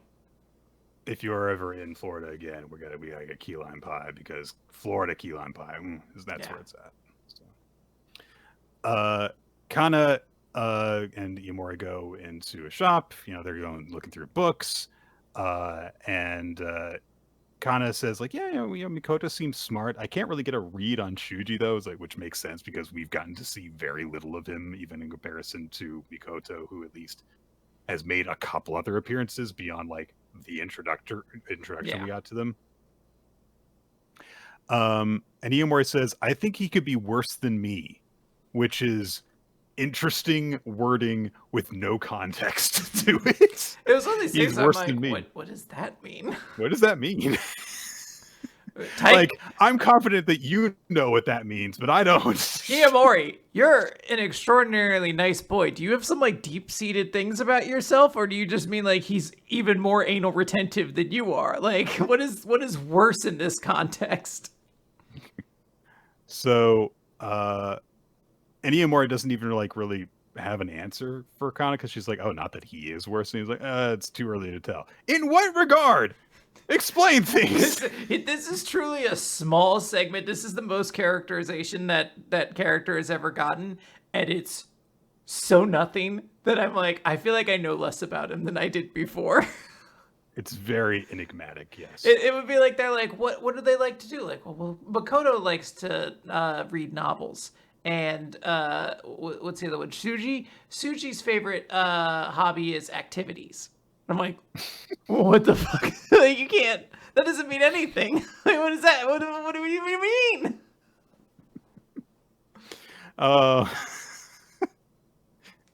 Mikoto likes long walks on the beach. She likes, a good novel. She's very into literature and stuff. And Shuji, he likes going to club. Yeah. Her favorite song is 500 Miles by the Proclaimers, and his favorite is Guitar. Guitar. I was half expecting you to say pop music, and I was like, that's an actual song at least. You could at least be like, oh, well, he means pop music. With a Z. As they're browsing through the shelves, Kana spots a Hime-no-no swimsuit collection that has just come out. I was, for a brief moment, like, Jesus Christ, is she just literally topless on the cover of this? And I was like, oh no, if you squint, you can see the bikini top on her, which is... Sure, her hair is covering up where the straps would be. Right. So Kana tries to block Iomori from seeing it, and she's like, pinups are my domain. Which is a little bit wild to say. Is like, there are other women who do what you do, Kana. Yeah, but not around Iomori. Like, she is the only pinup model around him until now. Kana says, ever since she retired and came to our school, it feels like that cougar's been out to steal all my glory, which is wording that I truly love because Himeno is like 22 or something like that. And also Iomori is like, what do you mean stealing your glory? And Kana says, I did buy it for reference. So yeah, and so Iomori is like, well, what did you think of it, I guess? And Kana's like, well, like, yeah, she's got a lot of sex appeal and stuff, but you're not allowed to buy it. And Iomori, in the most real moment I feel like we've ever gotten from this guy, thinks to himself, I wasn't planning to, but her telling me I'm not allowed to really makes me want to look through it. I was like, even I was like, I mean, F you. I want to see the photos now. I'll read whatever the heck I want. Buy it and be like, why did I purchase this? Especially the way she talks about it too, because she's like, oh, look, don't look at this. You're not allowed to get this. Okay. I mean, I bought it and I looked through it, and man, she is really sexy, but you're not allowed to look at it. This is unfair. Kana gets self-conscious and vulnerable then and says, this actually does remind me how hard it is to, make it as a celebrity. And then she kind of has to prompt Iomori to say, because she's like, say something. And he's like, well, I feel like you should appreciate the fans who've picked you to root for. And I'm one of them, which is nice. Mm-hmm. They kind of bring up the fact that like, oh, maybe we shouldn't be around because, you're trying to make it as a celebrity and you would be connected to a guy because of course Iomori is familiar with how that's very awkward for Himari. It's also kind of awkward for Himeno in a different regard. And Kana says, well, my talent office does not forbid us from being in relationships because she's not an idol. She's just a pinup model. So there's, different levels to that in the celebrity culture of Japan. And Kana says, if you're one of my fans, can't you bend the rules for me a little bit? And Iomori gets kind of flustered. Uh, and Kana says, thinking about it, idols are impressive. Because that means Miss Himeno has never dated before. Which, yeah, I kind of understand. Like, that is kind of a weird thing to wrap your head around, considering she's like, look, pinup models that I just came out with. And it's like, well, she's seemingly never dated anyone. Then again, though, that's not necessarily the case. Idols secretly date people all the fucking time. Wait, it's just what? A matter of, just a matter of the public not finding out about it. Nick, wait, you're saying there are scandals? People have secrets? In the idol industry? People do things and then don't tell everyone every detail of their life, even though they're public figures? What the fuck? But Nick, wait a moment. You're telling me, and if I'm understanding this right, you can say one thing, but then do another? Wow. Anyway, I gotta go vote for this politician. He says he's gonna do lots of really good things. I'm sure he won't break that promise. I like the idea that I'm just discovering lying for the first time. I'm like, wait a minute. You can be dishonest? Nick, aren't we reading documentaries? Like, well, these are real people, right? Yeah. Iomori's a real guy. I can meet him, right? Yeah. We can go out and meet Denji from Chainsaw Man because it's 1998 right now. Yeah. Luffy I can go out and see, and he's like, he's still 19 or 21 years old-ish because time has never passed, even though the series is 38 years old. How much would you have to wrap your head around time skips happening at different points in the different series? It's wild because I sat there for a second. I was like, how old is Luffy supposed to be? And I'm like, well, I believe it was canonically 17, but we know 2 years have passed. Right. But we also know that log posts take time to charge and connect to the next island. So theoretically, months and months have passed in between. You know, whatever. I don't care. Sure. Or is he like Ash from Pokemon and he can go on 20 different journeys and still be 10? They did put 2 years. That is the only number that I'm able to concretely say has passed forward. But Iomori reflects on Himeno, I guess, just hasn't had that kind of life experience, and he notes if she hadn't been an idol, it's kind of impossible to believe that she wouldn't have had a boyfriend at some point. And so she's been living it in ways that a lot of normal people aren't. And then he thinks, maybe that's why she gets the way that she does when she's drunk. Maybe. Meanwhile, Kana's been talking about other stuff, and she's like, yeah, the underwear here is cute, but they would never stock in my size. And he's like, what are you talking about? So, yeah, he wasn't paying attention to all that stuff. Oh! Finally. I just now got it. That she was saying that line to break his concentration and get him to pay attention. Because I was like, what a weird thing to say to a boy to begin with. Is like, yeah, my chest is so humongous, I can't even find a bra at this place. It's super cute. That just seems like a wild thing to do. They're really got cute stuff here, but they don't stock Omega Cup breasts. Yeah, they don't cater to super mega huge bazongas. Me when I need my boyfriend to pay attention to something. Kana and Iomori go back to the topic of like, all right, Mikoto's gift, and so. She says, was there anything that she specifically wanted? And Iomori's like, well, my budget's only like 10,000 yen for each of them. But then he spots something, and they get sneakers. And they're kind of like, they're not matching sneakers, but it's like, hey, themed, get sneakers for both of them. And it's like, hey, nice and reliable. That's good. And Kana chips in on it too, because she's like, I'm happy to do it because, I've got, I'm getting, money now from actually doing modeling, so I've got stuff to spend, and I wanted to give a gift to Mikoto. I was like, that's nice. So now it's a gift from the two of them. So Iomori's like, that's great, because they can't buy expensive shoes on their allowance, and everything costs double with twins, so they don't really, get a lot of chances to get, fashionable stuff. So this is nice. And he says, I see our front door all the time when I clean, but it's been a while since we've had new shoes there. And Kana gets kind of upset with him and is like, can't you ever be just like a little bit selfish? And she says, look, I understand, like, maybe it's easier for me to say this because I'm like younger than you. and you're the oldest sibling. But, you know, she brings it like, you're still a kid, essentially, despite that. And Iomori like starts to like kind of go over. It's like, yeah, I guess, you know, it's because I'm the one who's doing all the chores and stuff like that. And Kana stands up and she pats him on the head and says, "You're a really good older brother." And standing up while he is sitting on the bench leaves him directly in front of her breast. Like she's like fully clothed still in her uniform and everything, but the chest is right there in front of his eyes. So he does definitely react to that. And he's like, "What are you doing?" And Kana says, "Hey, remember the school festival? I'm paying you back for that." Good move. So we could have ended the chapter there, Quinn, but we've got a cliffhanger to leave off on. That's right. The last 2 pages that suck have to happen.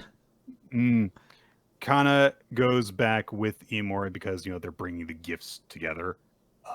And as they get there, Iomori's mother is greeting Himeno. And she's immediately like, "Oh my gosh, you're Tenichi's teacher, Himenoto? I never would have imagined that your relative owns the building or you're a neighbor. What a says it for everyone to hear in the middle of the public hallway.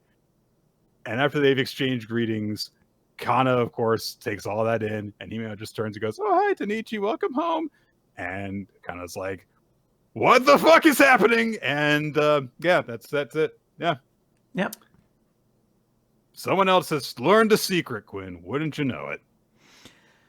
I'm so tired of Himeno. Every time she shows up, it's annoying. She just like she no longer feels like a person. She just feels like an amorphous blob that the other girls are meant to get jealous of. Like I stopped really feeling like she's a person at this point.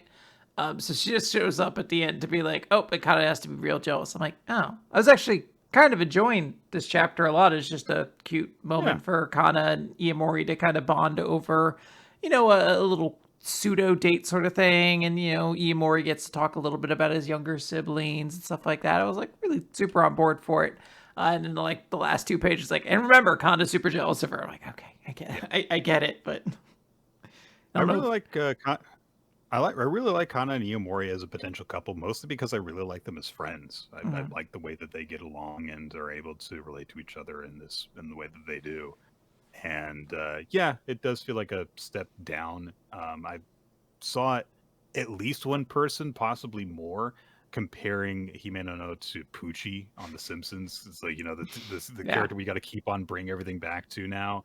And yeah, I think that the problem is very much the aspect of not just like, oh, you know, like when she's not around, we got to keep on talking about her, but also, like you said, we don't really know anything about her as a person yet. We know some of her like insecurities and stuff, but even Iomori hasn't really learned what she's really like beyond the image that she projected as an idol and now currently projects as a teacher. He's gotten those moments where she's been vulnerable, but we didn't really learn anything about her even in those moments, like why she really wants to teach or like why she's, you know, formed this bond with him beyond like convenience and familiarity. Really. Yeah, this might be feels like we need that. She might be a character who ends up being on like our most improved character list, you know, next year or something like that. But as it is right now, I'm not a fan. Yeah. Altar of the Flame, Chapter 16. Kutain Yorber. Sorry, Kutain Yorder. I said that as a B instead of a D. Meeting of all the evil horns of the Ice Kingdom is taking place, and Sir Wickedhorn is being sent to target the Wind Spirit. Said Wickedhorn is Doa Doa, who we are introduced to with him saying, "I'm nervous, I'm worried. Don't put any expectations on me." Well, that's different. Appreciate that. But he is kicked off to go and do that, but is warned, don't kill the Flame Warrior. He's mine. Meanwhile, Etapirko just said that Otur is her destined partner, and she's like, just go along with it. And Otur's like, we're engaged. Going to get engaged. And immediately, you suck at lying, dude. Just immediately sees through it. The illusion lasted a page. If even, yeah. So, yes. Oh gosh, I forget this guy's name. But the young master who threw the scarf and has the wind spear connection and everything like that. He's, completely unbothered by this, but he looks down at Pirko and is like, I guess if you're going that far to lie to Putin? me, then yeah. Poutine, yes, yeah. But he's like, I guess if you're going that far to lie to me so that I won't pursue you, I guess I don't really have a chance. At least he's got that level of self-awareness. That's kind of nice. But Etapirko says to Oter, don't believe anything this guy says. It'd just be a waste of time. And she also apologizes. Sorry for making you try and go along with that deception, but he's just kind of like always like that. But Filgia notes, is this guy really actually a descendant of one of the 5 heroes? Like, he's being really unserious right now. So Hugin says in a flashback that they're going to the tomb where the wind spirit sleeps. The one who possesses the key to the tomb is Kutain Yorder, a descendant of the Wind Warrior, one of the 5 heroes who once defeated the evil king. And we get a lot of lore dumped on us, which is that the Wind Warrior became a merchant in the land that they accompanied the Wind Spirit to, which is this land. When the warrior had a child, the spirit rocked the child's cradle. And when the warrior went to sleep in their tomb, the spirit slept beside them. So they had this deep bond, similar to the one that Oter has formed with Filgia, but much, much deeper because of time together. And Oter and Filgia get excited because, like, maybe this way, they'll learn more about themselves and unlock more of her power and memories. So Kutain in the present, after they've been warned, I'll try and negotiate with him, but I think that they'll be tough. He just immediately goes, yeah, I'll take you to the tomb. Sure, we gotta go. Come on, get on the ship. Let's go. Sure, let's go. So cutting through that, yep, sailing off. As they're sailing, Kutain says to Hugin, you owe me one now. It's been half a year since I appealed to you for harbor support. So you owe me. And he brings up some of the problems of, like, hey, there's not going to be any cod and herring to eat if things keep going because of the ice that's flowing into the northern routes, because fucking Winter Kingdom is invading and all that stuff, so we have to deal with that. And without our dried cod, the inland people are going to starve. So he's like got like real concerns, not just about like his people, but for everyone. So he says, you have a debt to the Njordr merchant fleet now. And the 3rd princess, Etapirko, is our witness. So don't forget about it.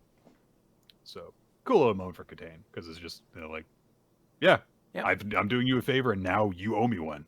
Let's go. Mm-hmm. But Oter just thinks he's a kind guy after seeing all of this.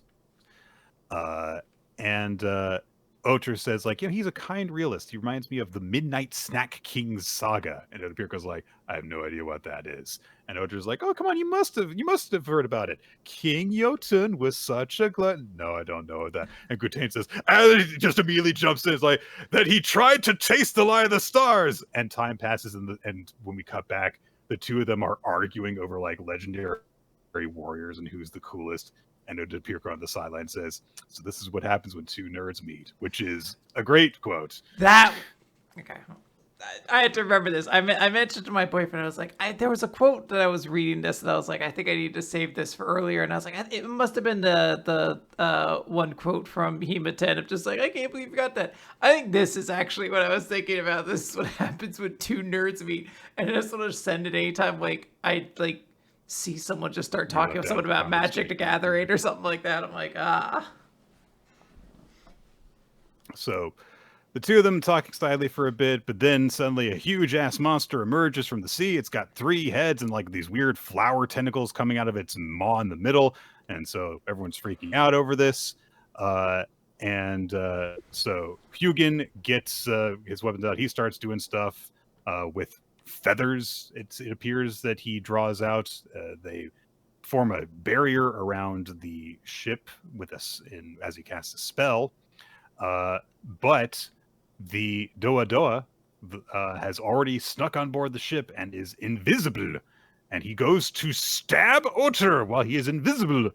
But Oter and Kutain immediately like backhand him. They sense his presence, and Dodo's like, "What the fuck? How'd they know he was there?"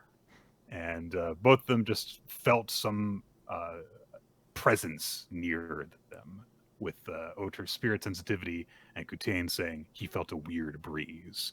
So Dodo has been detected, but not exposed yet. Mm-hmm. And he's like, okay, I screwed up, but I've achieved my true goal. Dodo the Wicked Horn will get the job done. And Oter realizes that there is an invisible enemy on board the ship with them. This is good, Nick. This this is a moment where I feel like, hey, maybe the series isn't going to end immediately.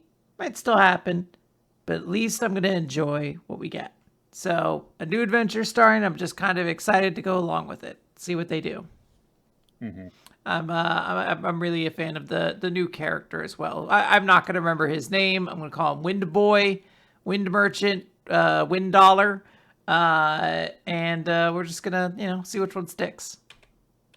Yeah, it's a nice chapter getting to know this new character. There's some funny bits like the line from Edipirco. I like how we set off with that. Oh no, Oter and Edipirco are gonna have to pretend to be boyfriend and girlfriend. Just immediately end that on a joke to get out of it, so we don't have to deal with all that. And then we've got a fight going on with a new enemy that's going to be attacking in a very different way than we've seen before in this series. So good. Yes.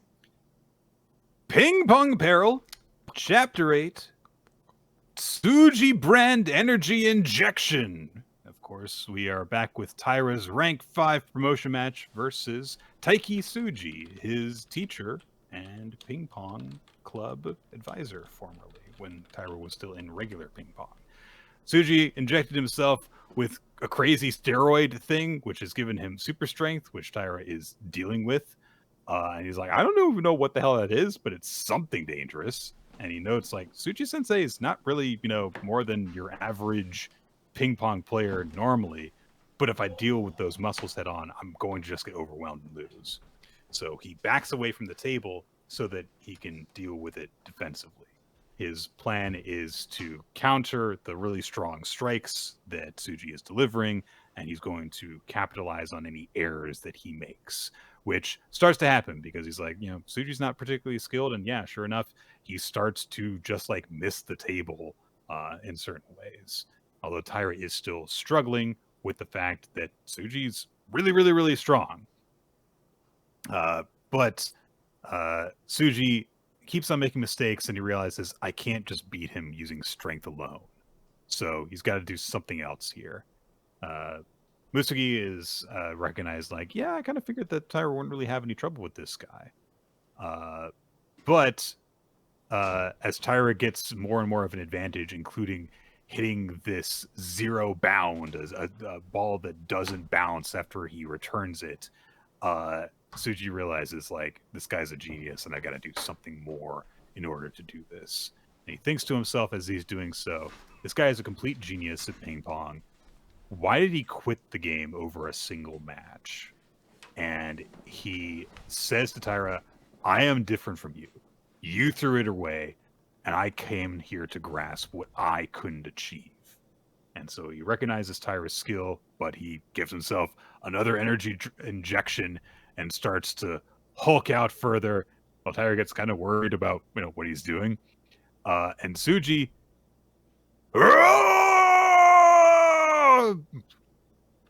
puts down an anime figurine on the desk just beside the table.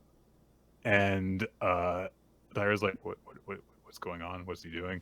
And Tsuji says, Min-chan, I need to defeat that genius no matter what. Give me strength like you always do.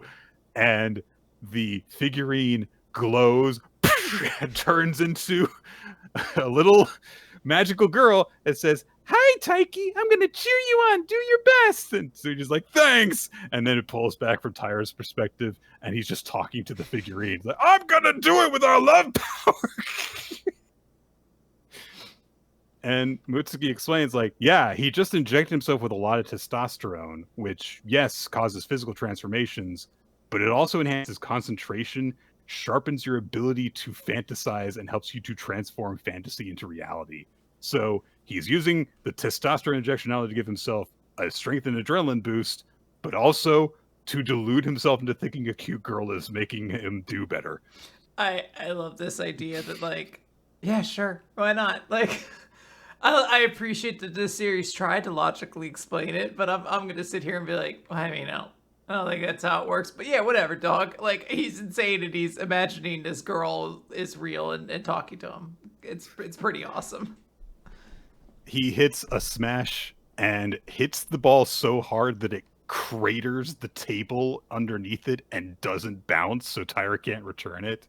And Tsuji says, "This is a real zero bound." And I love the idea that he managed to hit the ball so hard that it cratered the table, but did not damage the ball at all. No, it's fine. After the smash. Also, he dealt just enough damage to the table to leave a crater in it, but not pierce the table. There's no hole there. It is just like a meteor hit like a mountain range or something like that. Just a crater. Beautiful cartoon physics, absolutely. And Tyra's like, "Shit, what do I do? How do I return these shots?" And he starts to fall behind. He's down. He was up like 3-1, and now he's down 3-7 because he just can't return any of these shots that Tsuji is launching. So he's like, Mutsuki is like, this is a simple strategy, but that's why it's hard to deal with. There's not like a trick that you can do to overcome it. So what's Tyra gonna do? So Tyra thinks to himself, okay, that figure helped Tsuji Sensei get strong, right? In that case, and he launches a really high shot, sending the ball up into the air. And Tsuji's like, okay, this is just going to be really easy for me to smash. Okay, here we go, zero bound. And as he lifts the paddle, Tyra dashes around and grabs the figurine and puts it on the table. This is so funny. The second I saw him put it down, I was like, yo, this boy's evil, and I love it. I'm here for it. This is fucking amazing. I love this. He's holding the little anime figurine hostage so Tsuji. It's such a funny bit. I love this series, Quinn. This has been a gift for these last couple of months. Absolutely. It's so wild that this is only chapter 8. I feel like we've had so many adventures. We've been on so many little stories. I'm just enjoying myself. And I like this little edge that Tyra's like, you know what, I can play dirty when I need to. Like, I'll play a little bit of a bastard. Yeah. It's a nice character touch. All right, Nick. No wonder he partnered up with Meowth. It's Ultimate Exorcist Kiyoshi. Chapter 58, The Baton to be Passed On. That rhymes. It did. Kiyoshi is out of the hospital and he's attending his school's sports festival alongside Nehan. And so, we see them participating in some events, and he's just really having a really good time. He's still very much injured, but he's at least well enough to participate. And he gets to finally check off a little thing on his to-do list, his friendship to-do list, which we haven't seen in a long time because he's been so busy fighting demons recently. You could say it, Nick. Being boring. He's been too busy being boring for a while. Oka from the occult club shows up, and she shows him a little thing on a Yahoo News ripoff, and it says miraculously 100 coma victims awoke, and she says, "You saved them, didn't you?" And I mean, yeah, if you had to miss school from your injuries that you had, it must have been really, really, really hard for you guys. So she bows to both Kiyoshi and Nehan and says, "Thank you guys so much." And Kiyoshi's like, "I don't know what you're talking about." So Oka is like, all right, come here. And she grabs his hand and drags him off because she says, "I'm in the middle of a scavenger hunt." And Kiyoshi was really nervous at first because, a girl grabbed his hand. And Oka says, "This was a tough one. It's a good thing you're here." And her little thing to send her on a scavenger hunt is, "Your hero." Aw, it's really cute. It's nice to have human characters back in the series again. Oh, man. The big final event of the Sports Festival is co-ed relay, and Kiyoshi is his team's anchor, which he's very nervous about. People from the Gates of Hell restaurant show up to cheer everyone on. Carlos is like, I better be getting paid to attend this fucking sports festival with all these kids that I don't know. People take their positions to run the race, and he's like, okay, I guess I got to be careful. His opponent for the last leg is Panther from iShield 21. That's who I thought when I saw this. Was like, this guy's got a little Patrick Spencer in him. I guess he's Japanese Panther, but yeah, his name is Ashinari, and so everyone's pointing out like, holy shit, Class F that we're up against. Their entire team does track and field. That's kind of unfair. And Class F, gets off to a big lead. Class B, Kiyoshi's team is falling behind. Gets to Kiyoshi at the end as the anchor, and the girl passing it off almost trips. In fact, she does trip, but she manages to pass it off to Kiyoshi, who has to like jump into the air to grab it when it flies out of her hand. And Kiyoshi says, "Just leave the rest for me." And he starts tearing after Ashihari, and it's bearing down on him. They're approaching the finish line.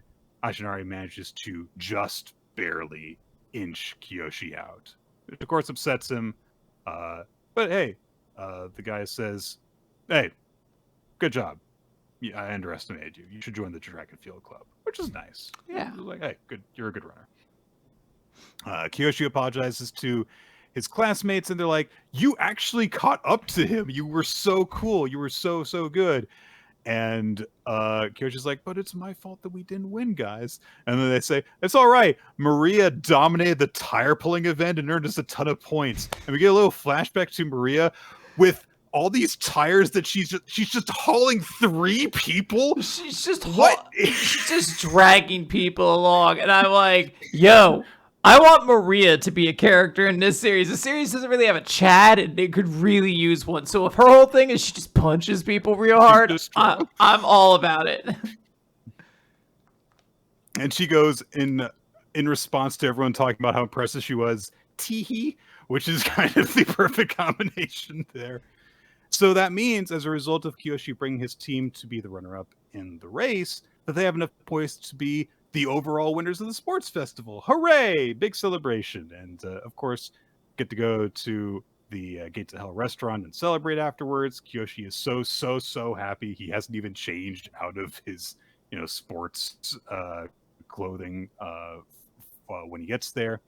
But Sakaki brings up to him, how are you doing? Is your precip power still not back? And Kiyoshi's like, yeah, no, it's not. So Sakaki's like, well, I guess you overdid it. And I am curious about the way that your chest tattoos glowed. So I want you to go here as soon as possible, tomorrow even. He gives him a card to go to Hitsugi Exorcist General Hospital. Cut away. Why do I feel like we know Hitsugi? Isn't that... Hang on. That's not the guy with the water guns, or it is his family name. Is it? Okay. So it's his maybe his dad. Maybe. We cut away to the Exorcist Association headquarters, Parabellum, where the head of the Exorcist Association is speaking with Kurogane. Says like, hey, you did a good job helping with the subjugation of the Demon Lord. And the headmaster says like, yeah, it was not easy to reconstruct the town after it was demolished. So he took care of all that. He's very strong, but he did stuff other than fighting. Someone's got to do it. Kurogane asked for this meeting, however, and she says, in the battle with Astaroth, it made me aware of my own failings. And the headmaster says, I mean, you took on the great demon lord. Like, what did you expect? And she says, yeah, but someone else exorcised him. And she says, there is no telling when the next threat on par with the Black Parade is going to show up. So to prepare for that, I want to retrain Sanguis from the ground up. and so I hereby resign as a cross paladin. Because we can't have a cool badass. I'm sorry. I'm just gonna rant on this right now. Is there a limit? I don't. It doesn't seem like there is. I was like, there was an exam to make more cross paladins. Yeah. Why does she have to resign? Like, I 100% agree. Kiyoshi cannot be ignored. Like, he beat the strongest dude. He should literally be one of the strongest people in this organization. That's fine. I just don't get why she's stepping down. I'm like, was there not space? Like, I don't know. It just seems silly. It's one of those things where, like, at least when Ichigo did all the stuff where he beat all the bad guys and everything, it's like, he can't be a captain because he's a human. He's not like... we can't just like say like, oh, you're sure you're the captain, where it's like, he's not really one of us. So no, that's not going to happen. But Kiyoshi is just an exorcist like everyone else. It's just that he's very, very strong. So. Yeah. It was just more amusing. I'm just like, I wish I was like the dude just sort of across the table, be like, we can have more than one. Like, you don't need to retire. I know that, like, we've got the table that very, very snugly fits everyone, and it's like a very perfectly, arranged. We could just get a different table. I made an entire city of buildings get reconstructed with my mind the other day. I can make a new table. We have more chairs in the closet, Like, it's not like there's only 8 people considered this table, and then no more. His chair won't match everyone's at first, but we'll put one on order for him. Yeah, we can eventually get it synchronized. You know what? I'll take the bad chair. That way no one has to think about it. Situation for a bit, Yeah. Yeah. But so Kurogane says she's stepping down and that she's going to give her cross paladin position over to Kiyoshi. I hope that this at least means that Kurogane is going to like do what she says she's going to do, and not just like do nothing instead. I guess we'll see. You can never really tell with shonen action series what they're going to do with a character that's introduced as a female combatant. But that's gonna do it for this chapter of Kiyoshi. Kiyoshi becoming a cross paladin while he doesn't have his preset power. So potential shenanigans there. It is interesting. Now, we don't have really a Marriagetoxin. There is an extra chapter, which has a great conversation between Ushio and Garo, where Garo invites her out. So cute. Yeah, he invites her out to a haunted house, and she is immediately like, I don't like haunted houses, but I would like to get over sorry, that fear. sorry. And then she's like, no. I still want to go. Yeah. And you can tell the part of it is because she wants to go with him. And it's a very, very cute image because she's so scared, but she's clinging on to Garo while it's happening. And Kinosaki is in the background being like, this is going great. Yes, very, very good chapter. But we unfortunately do not get to find out more about the doll user. So no, we'll have to wait on that. But it's okay though, Quinn. Thankfully. Find so much about New Exorcist today. Thankfully, we do get to talk about New Exorcist. Oh, man, so excited. It says it right there. Chapter 112, MVP. If we need to say it now, guys, this is the chapter and character of the week. Just put it down now, right? Okay, so Gakuro is carrying Ishu. He's got all the other girls who are just there, like not doing anything, trying to get them to safety while Nue is trying to hold off Suzaku. And Gakuro notices that Ishu's hands are injured. They're like burned from trying to hold off Suzaku, who has, again, super fire powers, because that was always her power. It was never ice. That was just the God. So Nue says, make Ishu teleport. If she's drained all her command energy, so she can't heal properly right now. And Gakuro's like, well, let me fight too with you, because I can also resist the curse Nidus. Nue throws Ishu the ring that she wanted, that Ishu had brought when she was like, I'm going to marry Gakuro. And she was like, oh, I'll give this to whoever is like the MVP on this mission. She says, you're the MVP. Yep. So she's like, go home, get out of here. And so Gakuro dumps everybody on the teleportation circle, and they're teleported to safety. And Ishu is immediately like, "You gotta send me back!" And everyone's like, "No, we gotta wait here and trust them." And then, someone says, "Did somebody need my help?"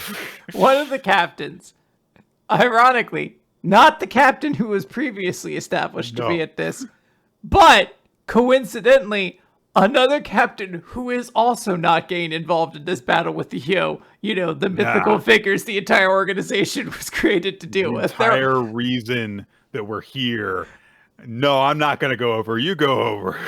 Yeah, I want there to just be like 4 fucking captains hanging out here just all watching or just all chilled back. Like, yeah, it looked pretty rough for a while. Yeah. Yep. So Suzuku is reflecting on the fact that she has turned her blade on Ishu, that, you know, who she really cares about. And it's like, and on top of that, your hair.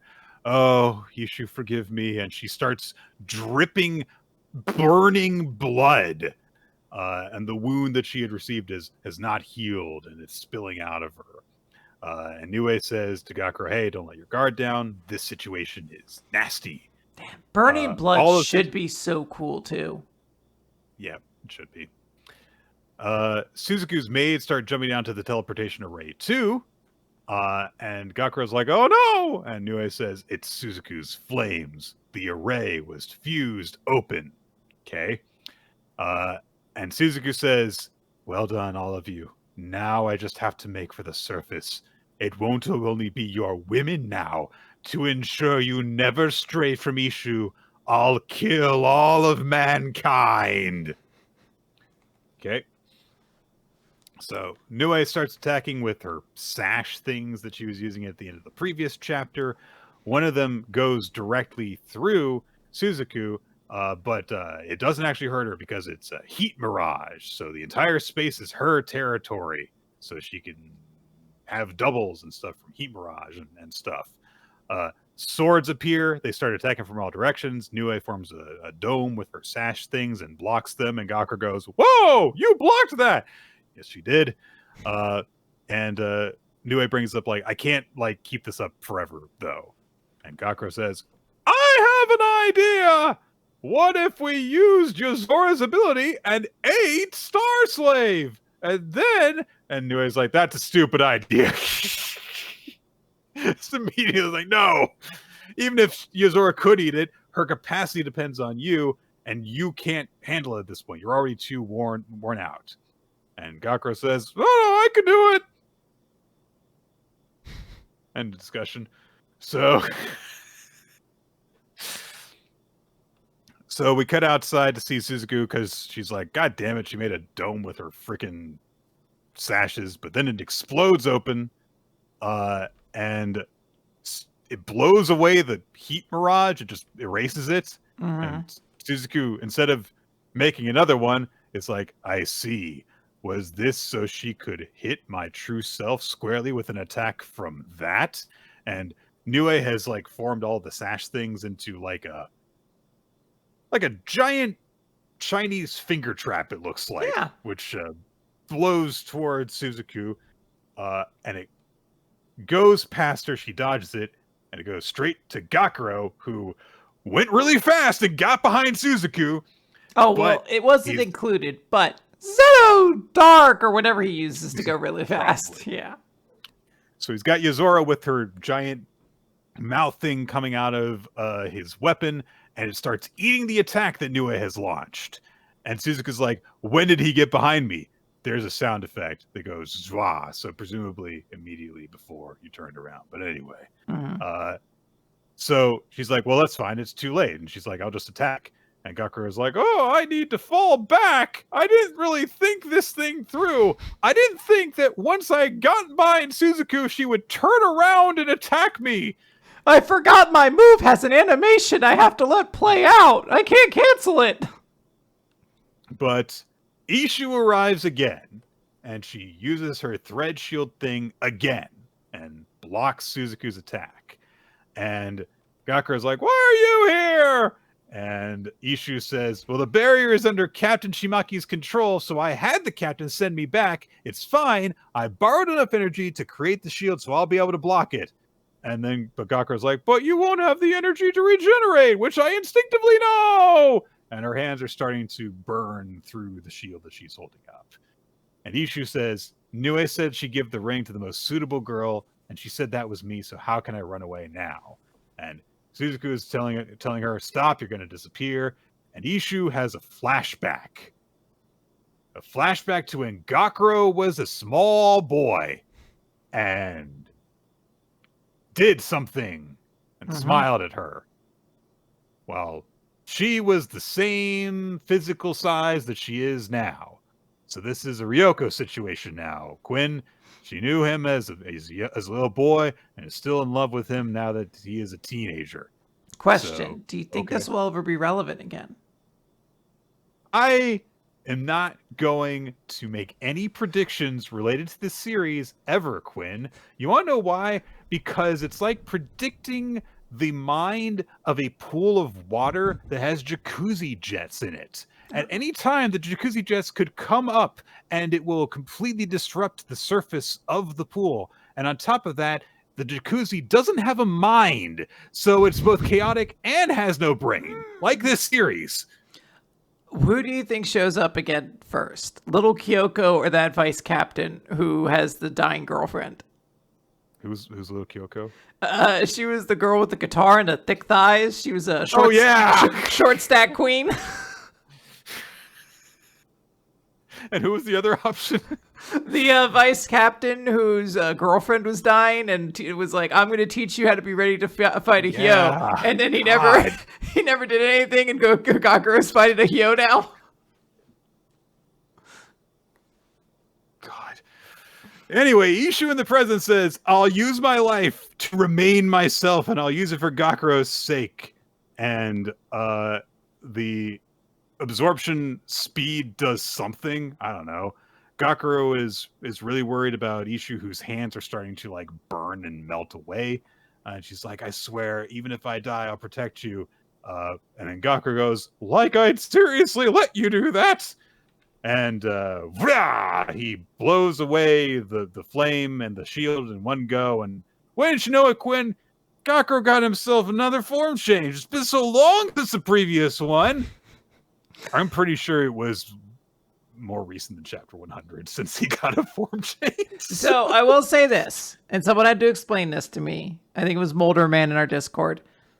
What Gakuro is doing is whatever the little Nue girl was, that power is to like eat weapons, and then he kind of like Kirby gets like a little costume change. Yeah. So his costume changed, I think, also when he ate Suzuka or whatever her name is. So that like, was like less than a month ago. Jesus. Oh yeah, it's basically like 3 months or 3 weeks ago since he's had a costume change. He's basically Urza. Like yes, a much worse Urza. Yeah. Quinn. The times they are a changing, Nick. The times they are a changing. Much worse Urza. Cursed description. Jesus. Urza's at least supposed to be like cool. I don't know if you're supposed to find her likable, but I know you're at least supposed to find her cool. I don't know what people are supposed to see in this little nugget. Nugget. So Gakuro not only deflects the attack and not only blasts away Suzuka's arm, again, he says to Ishu, I won't forget that you risked your life for me. I won't let you sacrifice yourself. I want to repay you for your feelings and your resolution, so let's live our lives together. I swear I'll protect you. And then he turns his weapon on Suzuku and says, it's time to finish this. Please. Please just make this fight be over. Look, is it good? No. Do I think Ishizu's going to be like an important character? Probably not. No. The series already had trouble committing to the idea of like 2 girls are actually like reasonable competition for this series. So a third girl is just going to mess everything up. Um, Yeah, you think I'm really gonna buy into, Gakuro's basically marriage proposal to love interest number 4.5, depending on how you count the girls? Jesus. she is getting more than a lot of the other girls. She's probably the third. Currently, Yeah, she's like the third behind the other two. But like I mentioned before, I was like, there's two characters that the series introduced that like it's never done anything with again. So like I fully just don't expect after this arc to end that Ishizu is going to be even remotely relevant to the story anymore. Like it's just going to be nonsense, right? you've called her Ishizu like 3 times And at this point, and I'm just imagining Ishizu from Yu-Gi-Oh showing up in this series. it's something close to that.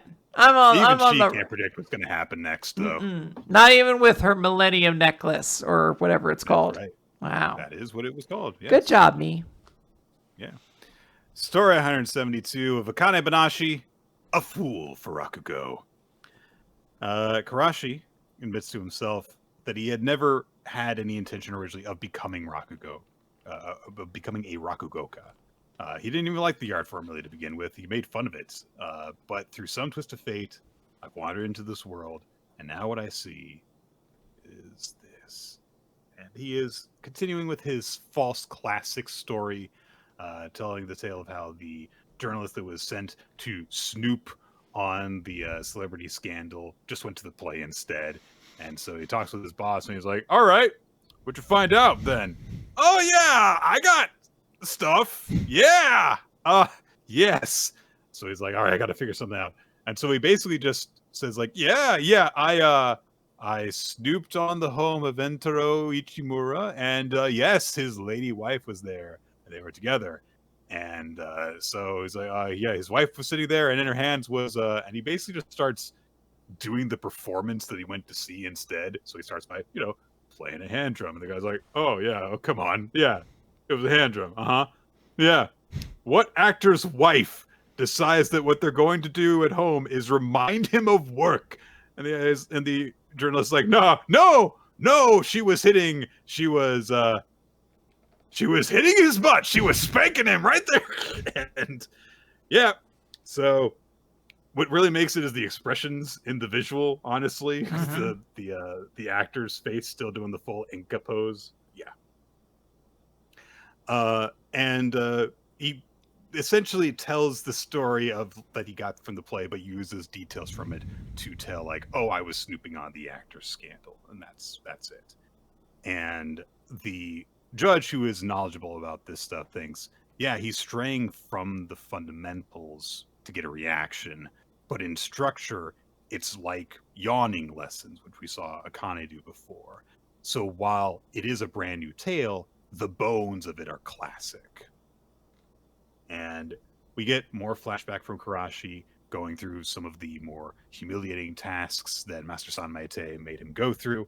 And Karashi reflects, Zenza training is like being an apprentice human. You need to hone the core of who you are as a person. And as Karashi originally was like, "That's such a stupid idea. Why would you want to do that? It's a waste of time. Just give me the speaking skills. Come on." And he admits the frustration is reasonable. But on the other hand, words depend on the person. If you want people to listen to you, you need to be someone they want to listen to. I think that's why a Rakugoka needs to put in the time and polish himself as a person. The things that are still passed on, even today, have a meaning worth being preserved, an eternal quality that is always in demand. Times will change, but if we keep repeating the same stories from centuries ago, our generation isn't going to care one bit, is what he said previously. And he says to himself in the past, you don't get it.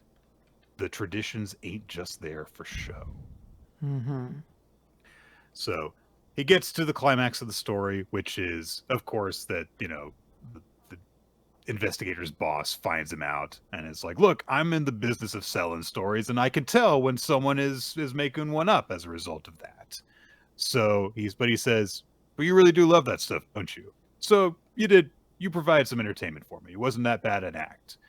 And the finishing line is is about to be delivered. And as it comes up, Karashi says, the reason I'm doing false classics now, and we go back to the conversation he had with his manager, is because I want to create something that lasts, like the classics. He says, I'll leave my mark on the world of tradition. Sounds tough, right? But fun. But that's all over the long haul. I know my place for now. This is the kind of Rakugo I can make. It's all just, and the finishing line of the story, monkey see, monkey do. And we get the big diorama of Karashi's performance at the end, the false classic that he had been working on, which is quite a 2-page spread. It's incredible. Absolutely fantastic. I love the little detail in the lower right corner. Appropriate for all ages. Absolutely. Big reaction at the climax of the story, and most people are just like, yeah, they just kind of like bought it as a classic. Just creating Rakugo is a massive effort, and his ode to the classic style is deep enough to make the audience believe it was authentic. And the judge says, you can't make this kind of story without love. I thought he was a real contrarian at first, but it turns out he's just a fool for Rakugo. Cool story. Great chapter. Yeah, very, very cool to see how far Karashi has come. And I love the exchanges he has with himself, where you see like what a dickhead he really was when we were first introduced to him. And he's kind of just aware of that now. And he's like, he's more mature. He gets it. And not only does he get it and he's more mature, he also gets that he has a lot more growth to accomplish yet. And it's nice to have a character with that level of self-awareness behind them. Absolutely. It's a great little final exploration of his thoughts, how far he's come as a Rakugoka, how much further he has left to go as one. But I like his idea that he's like, I want to create something that lasts, so I'm going to create these false classics, and that'll be my thing. And I have one here, and he even like themes it to the story of monkey see, monkey do. And it's just a very fun and entertaining way to like kind of get this character's whole concept. And then, yeah, I like the moment at the end. It's like, yeah, he is just a fool for Rakugo when you get right down to it. So really, really good. Love the 2-page spread there. Karashi doing great stuff. Really makes him... It's a reminder why this event is about establishing him as Akane's rival. It's nice to see that these two... is her one rival, yes. I mean, her one rival that's in this competition. Right. I'm sorry. I shouldn't... Zanmei could be a potential rival to her in a way. Don't discount him that quickly. Yeah, I'm sorry. Guys, to all the Zanmei fans out there, all the Zanmei Akane shippers out there who are upset about what I suggested, I that was me. That was a mistake. I hadn't considered everybody. I've looked at the full list now. Everyone else, yeah. It's that we've made peace with the Zanmei fans. Yeah, I've hopefully brokered, a ceasefire. You guys, don't stand the stands after me, but. All right, Quinn, will you please take us through One Piece this week as we finally get a bit more of that series? Yes, this is One Piece, chapter 1158, Rocks versus Herald. We continue the cover page story of Yamato doing his pilgrimage, and they pass by a grave of a Kazuki Moria. I'd have someone explain a bit of this to me, that this is essentially a grave for Moria, who people believe to have died at this point, but Moria fought Kaido way back when, so he would have been seen as like a hero to those people. Crazy. So, yeah, it's cool to see him have a little grave there. Moving into the chapter, we're still in the flashback. We cut to the Gold Roger Pirates Oro Jackson ship as Gold Roger himself is kind of sulking over the banister while a bunch of the people talk about essentially the shaky bar that has now opened up. And Mr. Ya hears about this and takes a moment to be a shit stirrer and like put his arm around Rayleigh and be like, I can't help but notice that Roger's kind of soured after he had a little conversation with you one-on-one in the captain's cabin. And Rayleigh's like, I have no idea what you mean. We get to see this meeting where Rayleigh goes to Rogers like, hey, I'm going to make a special exception to you. I wasn't going to talk to anybody about this. And Roger's like, oh, so this is when we fought the Kuja before she abdicated? I remember noticing that Shaky seemed to be ailing from some kind of illness, and when I heard the news that she was giving up position, I was worried for help. And it turns out that ever since then, you've been saying on this note she passed you. And really, it's like, it's kind of an awkward thing. And we see the note that just says, come and get me. And he's like, it's a love letter. How is it supposed to? And I do like this one because Roger's like, and you're saying you're not tempted by this at all. And Rayleigh's like, I'm not saying there's no temptation. It's just, I don't really want to be tied down. I'm not a big fan of commitments. I do! I just like that Rayleigh at no point in time ever seems romantically interested. This dude's just kind of, not really my thing. Maybe I'll marry her later, just out of like convenience sake or something like that. But Rogers gets energized. Is like, listen up, folks. I'm not immediate defeat yet. Pillaging is a pirate's true calling. So if you want something, let's go take it. Ain't that right, boys? So they're gonna head over there. This is his way of taking a cold shower. Just going to pillage stuff. Cut over to Marriagetoxin. This is a while ago, but Saint Garland, who we know more currently as having like the full beard to complete his Moonhead combo. A younger, quite a choice to only work on one half of it at first. Yeah, it's a decision. You would think you would grow them both out at the same time, but he started with one, then grew that other one out. No. Yeah. I'm just gonna shortcut this. Basically, it's Garland saying, "Hey, I found the place that we can host the God Valley event at. The God Valley incident. We're gonna host it at, or not. Well, they're gonna hold the next tournament." Or a little event that they do at God Valley. And he's explaining that he found this place, blah, blah, blah. We're going to get to God Valley. That's going to happen. Cut over to Shaky's bar. Bunch of pirates are there. There's a long line to even get into it. Rox is there and they're partying. And boom, Rogers comes in, just starts saying like, it's me, your lover boy. Immediately Rox gets in his face and is like, how many times do I have to tell you, get off this island? And Rogers quickly reminds him, he's like, and this is Shaky's place, which means no fighting between customers. So, loophole. There is a moment where Shaky does talk to Roger, and she goes, oh, Roger, where's Ray? First words out of her mouth.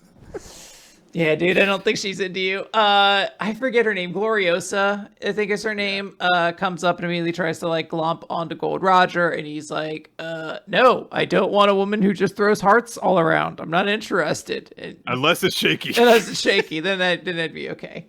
And she just bluntly is like, I'll pass too, as she blushes. She's so down bad for this Rayleigh guy.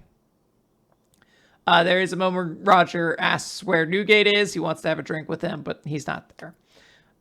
It is noted that by Shaky's decree, anyone who visited her bar was forbidden from fighting on the island. So even when rival pirates crossed paths here, no warfare resulted.